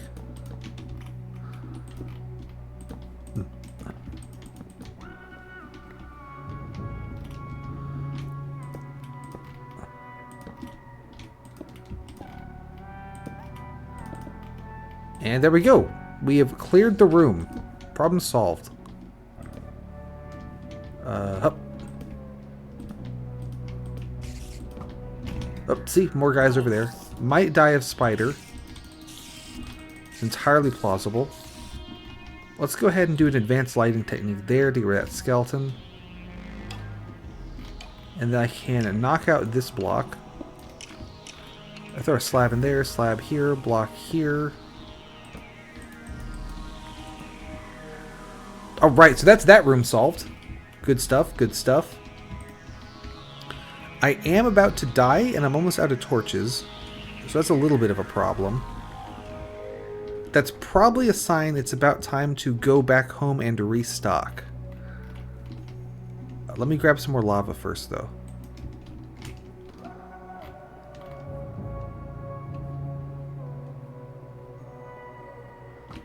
Oh, actually, before I do any of that, let me go to the bathroom again. Just a moment. Oh, we died of skeleton as I was going to the bathroom.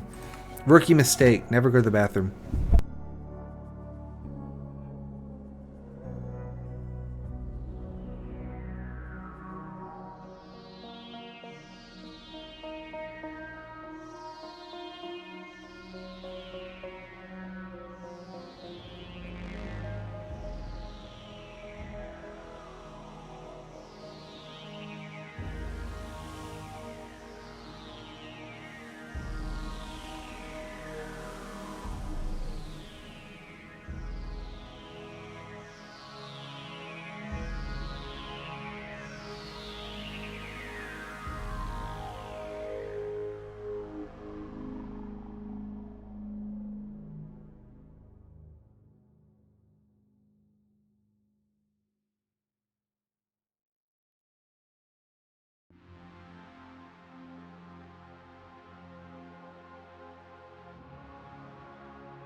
And then the skeleton popped out. Yeah, that was pretty bad. That's one big issue with leaving the big gravel mess where it is up above, is that one did not give me any seeds. John Super Hostile absolutely got me there. He got me good. That would be okay, so just throwing it out, but the mod, the Toss X mod guy from Into the Breach did actually find my VOD. It is vanishingly unlikely, but not technically impossible, that John Super Hostile could find this playthrough. It absolutely will not happen. Like, that certainly won't happen. But, like, the guy is still around, and I think he still does Minecraft videos and shit. I mean, I told you he still is, like, making maps. So, like, the guy is still around. I think that there is a precisely 0 chance that he would ever find this.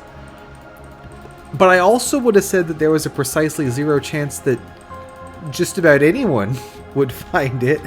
And clearly someone did. So, you know, respect. That's probably enough gubbins. I'll make 1 piece of bread. Exactly. It's vanishingly unlikely game challenges daily, but not impossible game challenges daily. You know how it bees.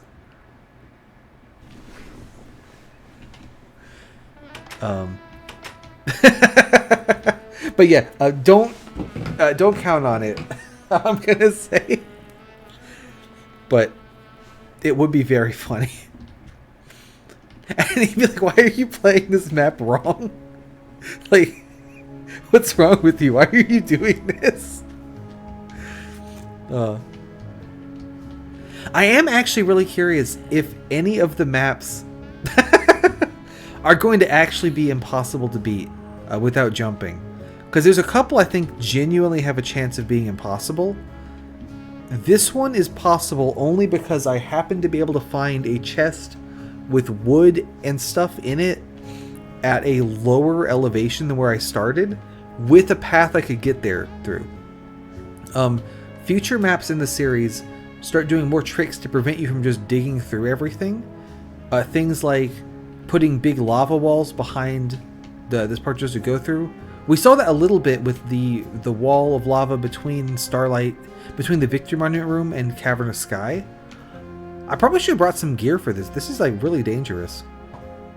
Ow. Okay. Don't. Me when I don't get you. Just dig the lava. So true. You say that. One of the maps I do have a fucking horrible plan to rip all of the rule signs off of the board and then use them to make a little tunnel through some lava and maybe be able to make it far enough to make it to the next bit of the map. Which is essentially digging the lava with the use of signs. Anyway, good stuff. So there's a lot more tech for... I'm going to say now, I think Inferno Mines is going to be impossible. Because the start of Inferno Mines, you're on a little platform in some in a little platform surrounded by lava, me when I kill you. And you're supposed to do this little parkour challenge. And obviously I cannot do the parkour challenge because I cannot do parkour because I cannot jump. So I'm thinking, there's a creeper there, that Inferno Mines will not be doable. I am very curious to see if I can be proven wrong though. Alright, let's fix this mess. First of all, old armor, more like don't want it armor.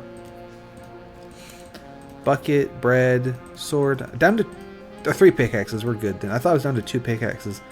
Am nearly out of slabs, which is interesting. Should have brought more arrows too. If only there was a chest somewhere that was absolutely fucking full of arrows. That'd be pretty good. There we go. Yeah, that's true. If it doesn't work, I could make the Inferno Mines one a main channel video, which would be very funny. Because none of these videos go on the main channel because they're all possible. And half of them aren't even game challenges.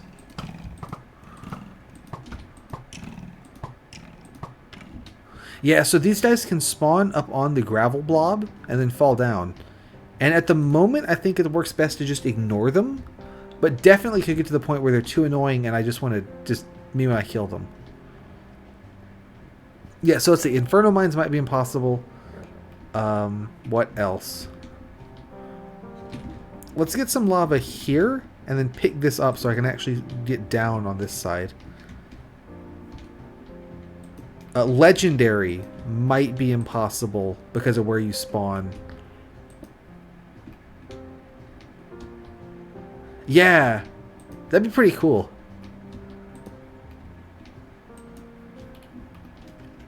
So, like I said, I do have some thoughts about which ones are going to be possible, which ones won't. Canopy Carnage is going to be really easy unless the spawn is different than I remember. It's either going to be impossible or really easy. Let's see. This next room is big and very vertical, if I remember correctly. So this is probably one that I'm going to... Yeah, there's some creeper. There's a lot of creepers. Let's go this way. And then bait the creepers this way into the lava. Alright, problem solved. I think this is going to be a room I want to, like, dig around.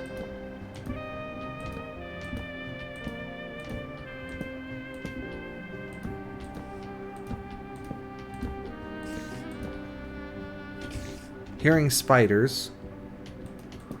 Oh, this is just a dead end. Why is this here?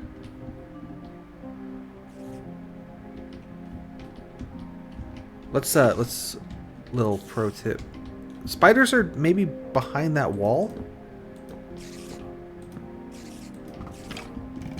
Oh, there's guys here though. Guys have been spotted. I can't believe none of them hit me there. They're really shit. Can I just lure them all into lava? Hey, you guys, come this way. It'll be fun.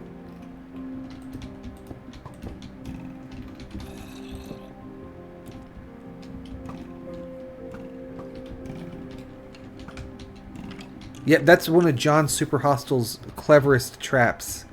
John Super Hostile's strongest soldier. Battalion of skeletons.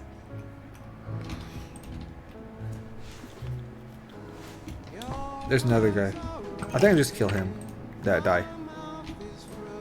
Oh, I threw a sword at the zombie. That's not a very effective strategy. I happened to pick up the sword at exactly the right time, though. So actually, that was a pretty effective strategy. Yeah. So this room, you can see sort of that this guy here, this wall, like there's a roof to it, right? It's like a big building. Also, there's a bunch of guys right behind this wall, which is interesting. Let me see if I can dig in there, and if that's somewhere I want to be, or if that's somewhere I really don't want to be. Because it could easily go either way.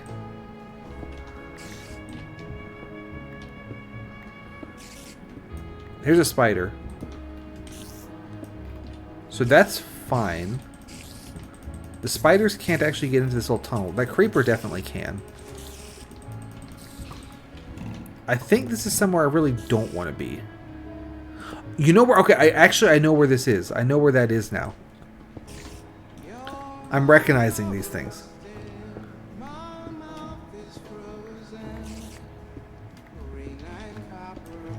So let me actually come here.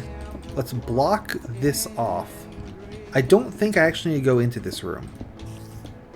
There, problem solved. And then keep cooking. Let's knock this one out. Torch there. There's some guys. So I can put a lava here.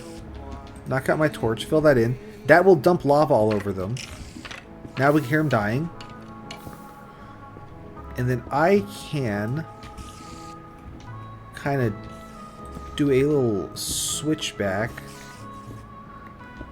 I need to get up, I think.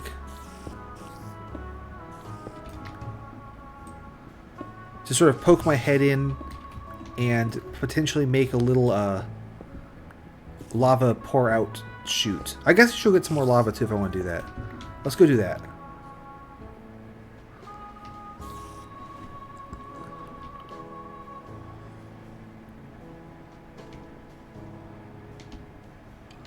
Let's get a torch down here so that when the lava evaporates, it won't be dark.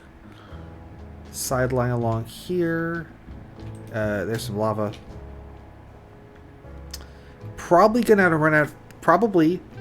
to run out of slabs. So, might need to restock and get more slabs.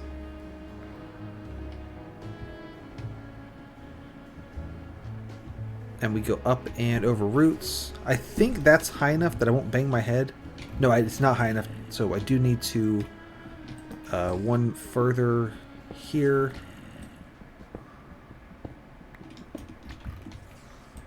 Knock that out. Slab. Me when I slab you.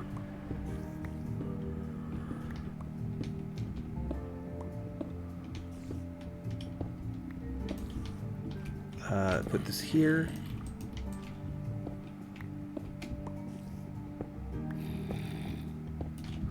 And block, and slab, and block, and some torches on them.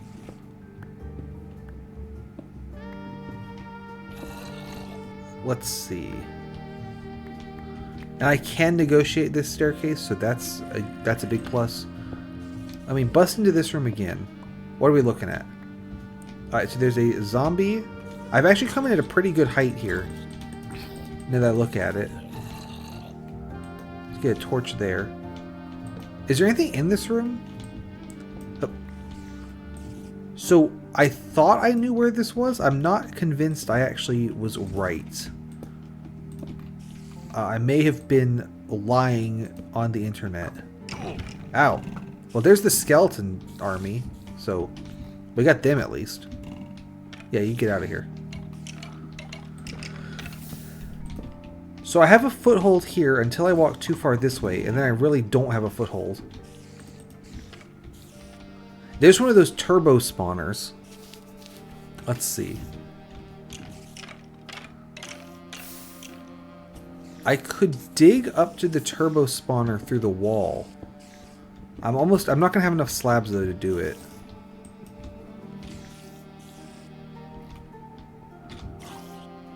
Let's retreat, I think. Let me retreat, get more torches, get more slabs. Alright, knock this out.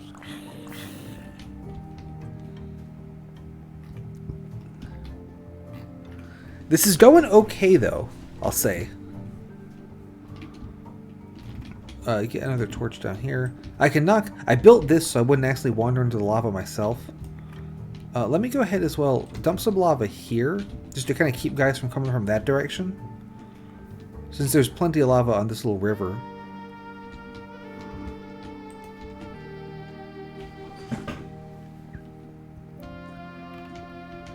And then we got to keep our eyes out for skeleton jump scares. But there's not one. This time. Someone was shooting at me. I heard that. Now, also I'll note, we skipped the wool in planar warp. I do need to go back and find that at some point. God knows where it is. But that is something that needs to happen. Also, this area is like insanely dangerous still. Let's put some lava there. Kill that guy. Let's get some light there, maybe. If I can just light this up a little bit more every time I come through, it'll get progressively slightly less dangerous every time. You know, in theory. Some lights here. Maybe one there, one down there, one there, one there.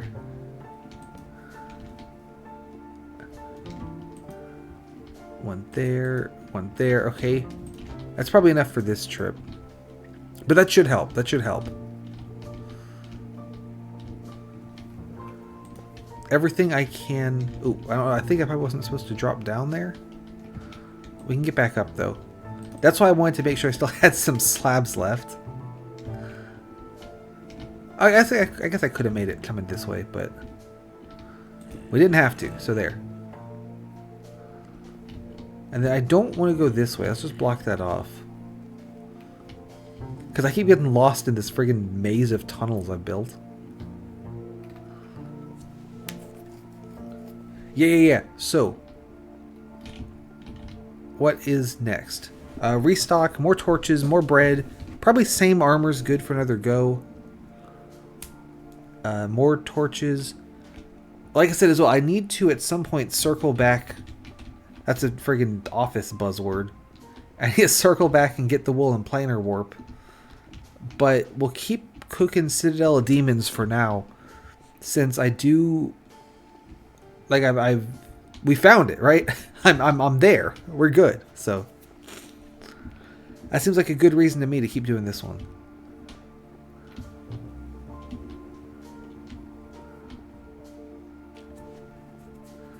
I can also grab another bucket of lava from the pool over here.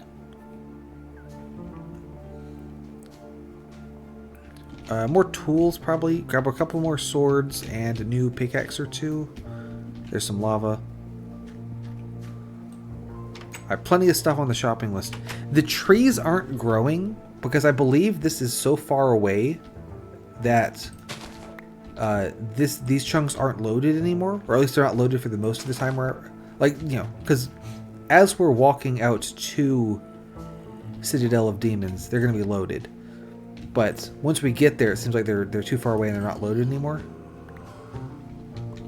I always just dig the bottom block of the cactus because the cactus destroys any items that touch it. So if I dig...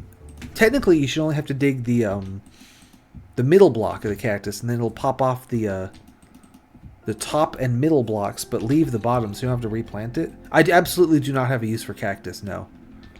Excellent question. The only thing you can do with cactus... Okay, there's two things you can do with cactus. One is make green dye. We do not need green dye because the only thing that you can dye is wool. And number one, I already have the green wool. And number two, I'm not allowed to use dye to get the wools anyway.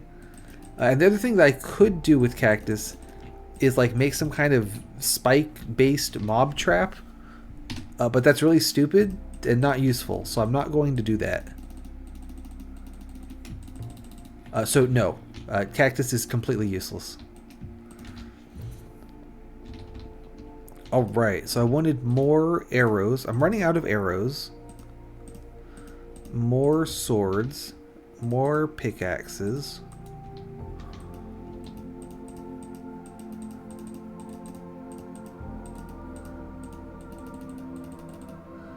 I probably don't need all of these.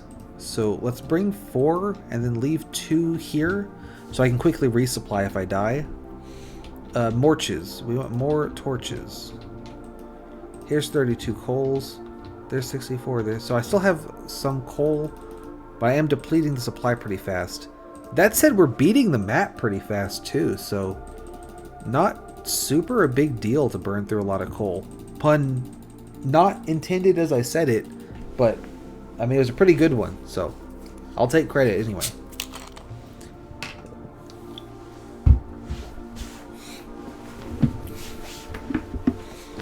The way I got cactus in general was the mysterious little house thingy where the wool was in Twisting Dark that wasn't the pink wool. Was, I think it was the lime wool. That had a chest of just random junk in it, and some of the junk was cactus. So I figured, why not take it? It's mine now, and now we have cactus. I kind of wish cactus was more useful. I think that'd be super fun. Like, if you could make like cactus wood or something. I don't know. One game I played. Oh, actually, I really like this game. It's called Dragon Quest Builders, and it's like someone had the idea, like, what if we took Dragon Quest and made it Minecraft? And I don't know why they had this idea. That's an insane idea, but it's really good. And in one of the levels in that, you're in like a desert. And so one of the easiest food items you could make is like cactus steak, which is just like knock down a cactus and cook it, and then you eat it. So for a long time in that level, I ate nothing but cactus with like no toppings or anything. But yeah, I like that game a lot.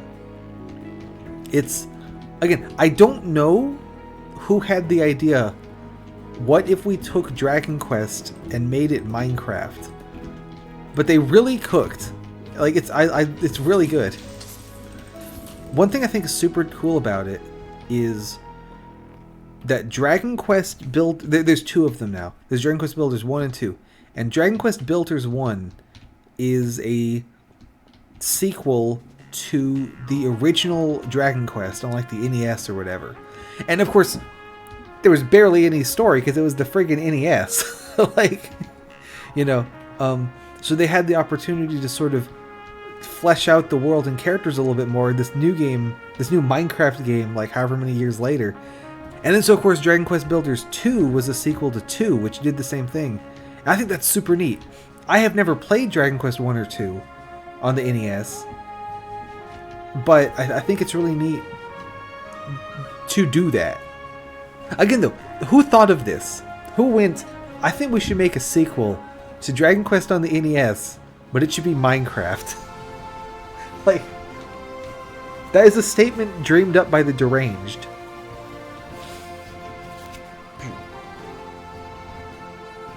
But I will happily take it.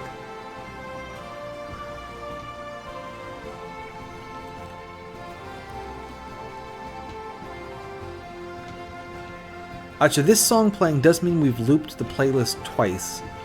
So it's probably about time I should close up. But I don't want to yet. So there.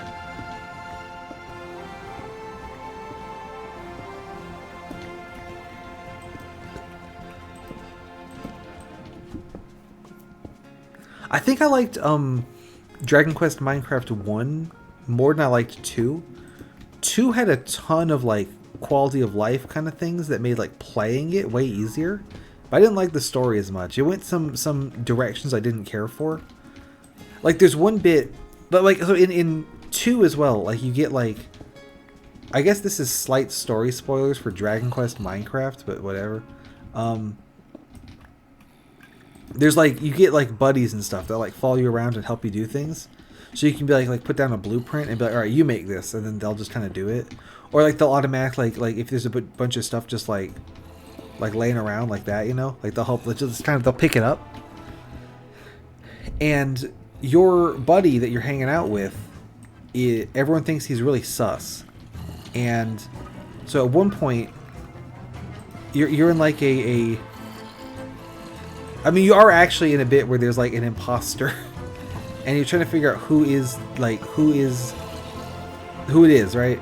And everyone in town thinks that it's your buddy. So then when they like throw him in jail or whatever, he thinks that you did it, and it's like, no, I fucking didn't. You can tell that, you know. And this kind of thing. Or it's like one of the lines that pissed me off was he was like, you didn't even come visit me. I'm like, I absolutely fucking did come visit you. This game just doesn't have enough lines to know that. And that kind of pisses me off when it's like, just really forces you through the story beats. But it is like an RPG at its heart, so those are pretty linear usually. Like, anyways, we made it up to the top of the mega spawner. And things can't actually spawn on top of spawners. So we're actually good here. But it was just every so often there'd be just something that just irritated me a little bit.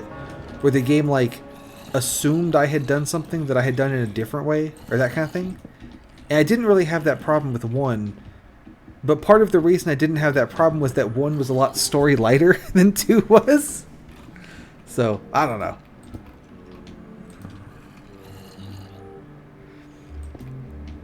For some reason, I feel like I want to be up here in the corner. I don't know why. But we'll just peep things out from the corner.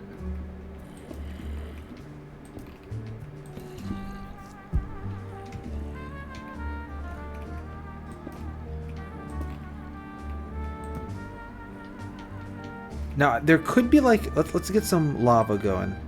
Where's the exit to this room?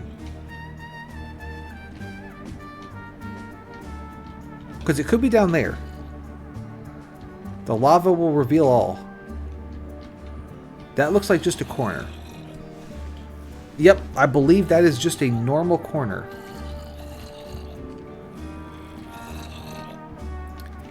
I could probably bridge over to this little doodad. Oop. Shouldn't be peeping over the edge like that though, because if that guy hits me, I will probably die.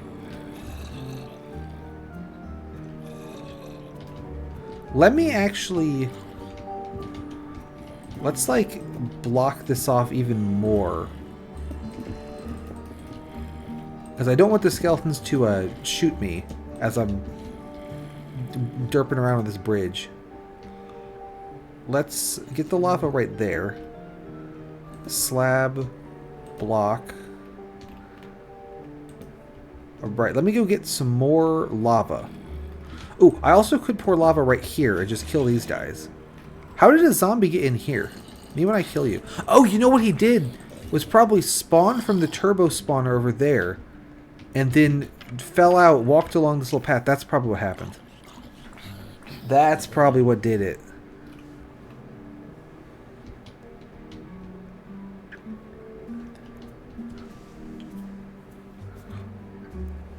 I want to get to a certain bit, if I can.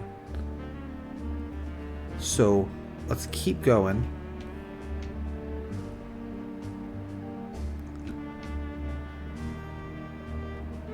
Yeah, so my plan basically is, I would like to figure out from this room, where... So I assume I'm supposed to come from this room into that room. So, like, from here, where on earth am I supposed to go? Right? It could be under here, actually. I guess I gotta check there. Because I'm thinking that I want to go that way, where all the guys are. Die. Die. So, like, you see that there's guys this way, right? Oh, there's a skeleton. There's also a guy immediately right here. Oh, maybe I kill you. So it could be like on the floor beneath here. Maybe? There's lava down. Oh, I put the lava there. Right. Oh, there's lava down there. It must be important. Oh, yeah, I put that. Ooh, you know what this does mean, though? Is I've probably cleared this out enough to reopen the lava hole and take it back. Like, obviously this is not cleared by any stretch of the imagination. But it's cleared enough I can kind of pop in.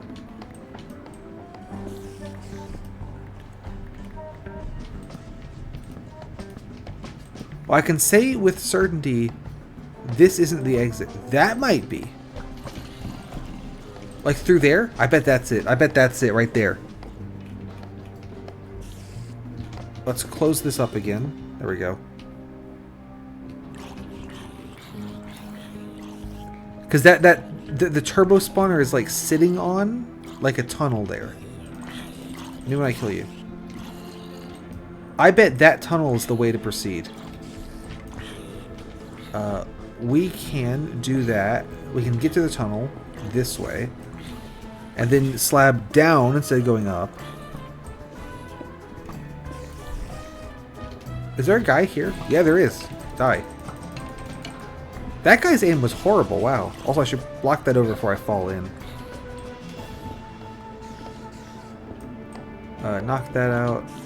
Slab there.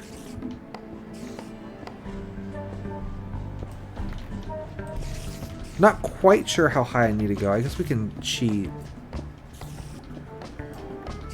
There's clearly guys on the right. Okay, let's knock this out. But also, like, what if I just dig here? Can I just keep going? Yeah, here we go. This is something. Spider. Let's knock this out. Get some advanced lighting. While that percolates, I'm going to grab some more lava.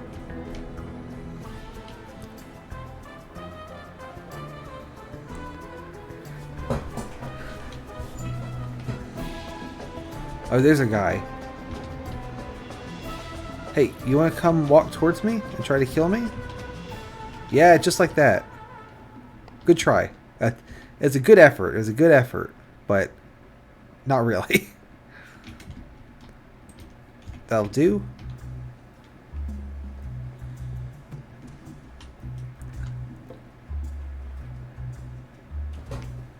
I feel like a lot of this is running back and forth in the same area. Like, I could have just dug straight to this room, but I have to figure out where the next room is before I can just start digging there. How do things look in here? I guess we could use some more lava on that side. We'll let that percolate. So the point of all that lava is to make sure spiders can't climb up the wall where I've dug through the wall there. That's kind of my idea. And then we'll hike back, get another bucket of lava. I wonder if I can drill through this wall faster than I can. Like, this would save a very slight amount of time. In theory. I think the theory has failed. Ooh, I can get down to the lava though.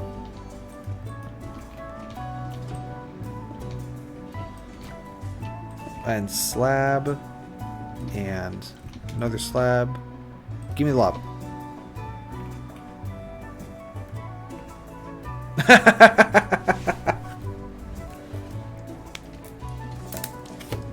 Yeah, lava's a really, really, really good tool. It does a lot of damage.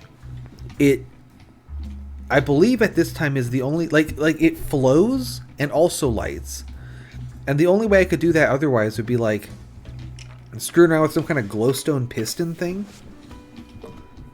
How do we look in here? I'm gonna bridge out into a little bit.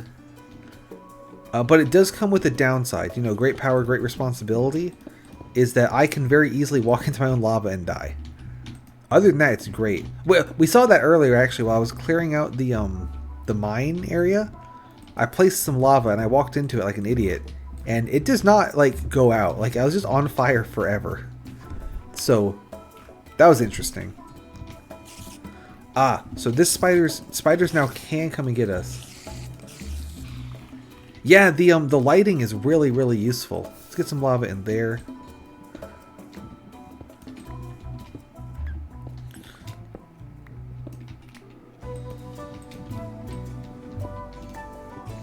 See another spider. I can actually spider-proof this by doing something like this.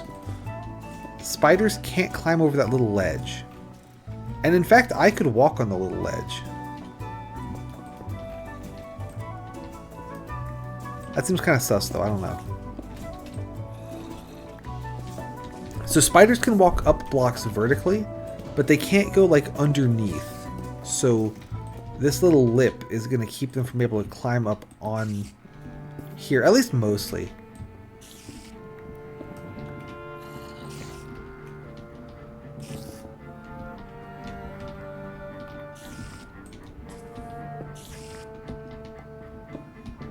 Is that the idea? Because I was on fire and just, like, didn't ever stop being on fire. Like, I ate all the bread I had to try to restore my health, and no good. I just burned to death and died like an idiot. So, you know, whoops.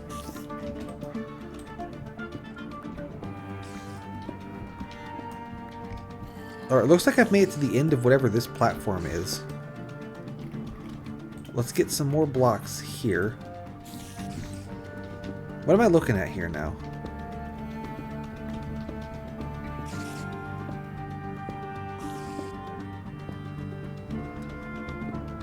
This is looking like a good chance to... Ooh, slime! That's a lot of hits. I don't know about that. Slime Jenkins confirmed. Good to see him. I think I'm gonna dump some more lava and then staircase down with the slabs and see what we're looking at.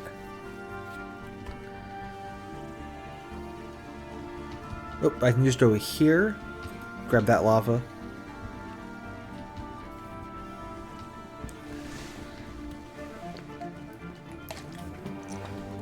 I believe they've either changed the amount of time that you stay on fire from lava, or the new health system where your health regenerates makes it easier to survive that many hits. It's in one of those two, I don't know. Yeah, so let's get some lava right there. It's gonna eat all that cobblestone, but that's okay.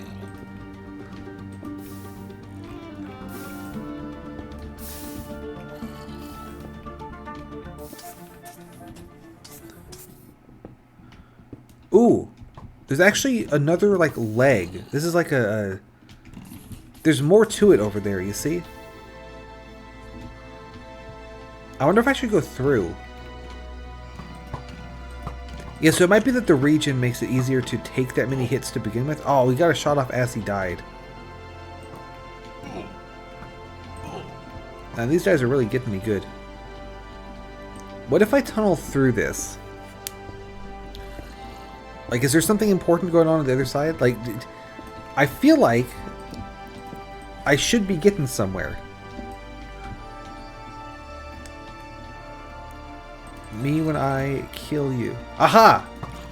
We have found the thing I was looking for. If I can ever... Me when I kill you, die. Whenever I hit him, it pops him into position to hit me as well. I should absolutely solve this with lava. Oh, what a shot. But I'm committed now. It's too late.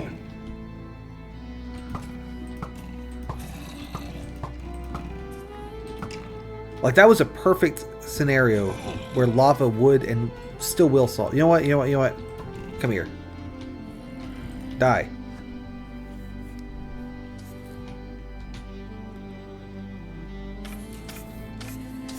And I'll put it back.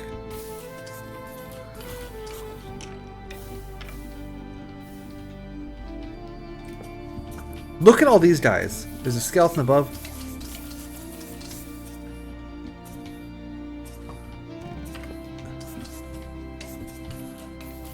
Yeah, so there's the creeper spawners from Infernal Sky. I did alert the Horde, no kidding. These are in Infernal Sky, I believe, in the Nether Dungeons. I think they were in... I know they're in Canopy Carnage. I don't think they were in Sea of Flame. Anyway, point is we've hit creeper statues, so you know we're in for some shit. Let me grab some more lava.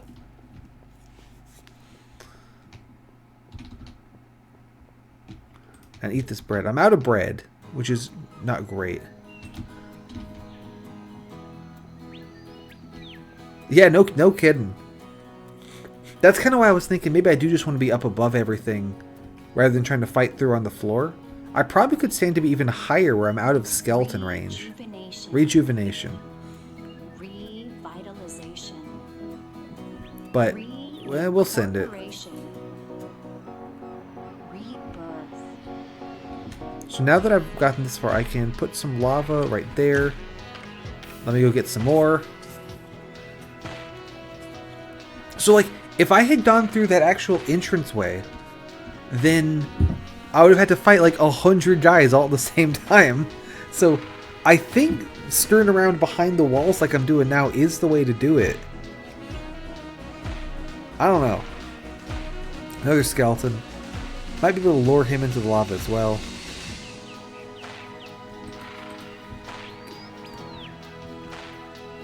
Looks like they're just chilling. I mean, that's fine. You guys do whatever you want.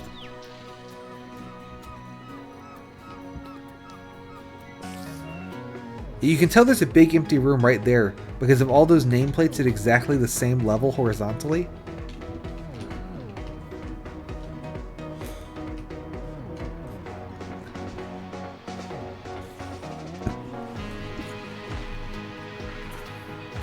Alright, and then I can get some lava on that side. No, you can't make an infinite lava pool. So I have to keep going back and getting more. That's a good question.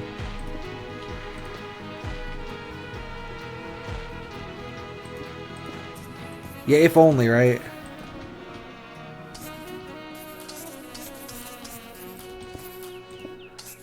This is mostly creepers. I did see a skeleton. Ow. Ow. Alright, let's lower the skeleton. This looks like it just spawns everything. This would actually be a great spot to use piston strats. I could use pistons to build this bridge for me past all the skeletons. That might be what we need to do. Alright, there's another skeleton. I can kind of lure the skeleton back into this lava, though. Also, can I shoot this guy up from on top of the tower? Yeah, I can. Yeah, no, and that is true. The creepers are using up a lot of the spawn, like, area. So, it is... There's not as many skeletons as there could be, right? But there's... You know, any number of skeletons is too many skeletons. Stop that. Lure him back here.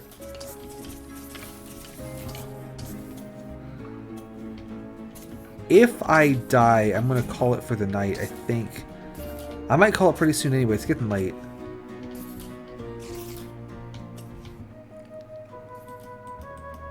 Got it. Nice.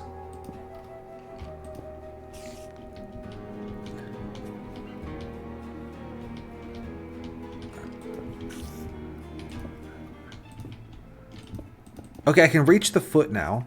So that's something. You can get a torch over there. Build that. Build that. Spiders can crawl up onto the foot. I would rather they didn't, so I'll do something like this to keep them from doing that. Now, I think guys could jump off the top here and jump scare me. But they'll be mostly dead by the time they make it down anyway. So it's not too big of a deal.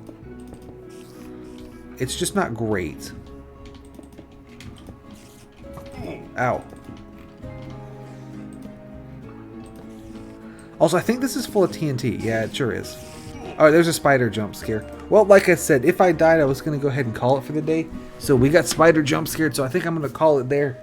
We got a ton done. We're down to, we just need the red wool and the white wool.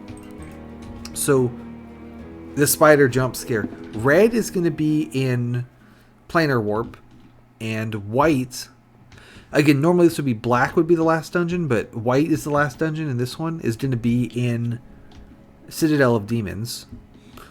I'm thinking we actually might end up getting the white wool first, and then backtracking to do planar warp, because I really don't know where the wool is in planar warp, so it'll just be like, explore the whole friggin' thing until you find it. Whereas with this one, with Citadel of Demons, like, I know where we're going. We're going, no, John, you are the demons. Like, we're going that way. So, yeah. I bet next time is going to be the last Kaizo Cavern stream.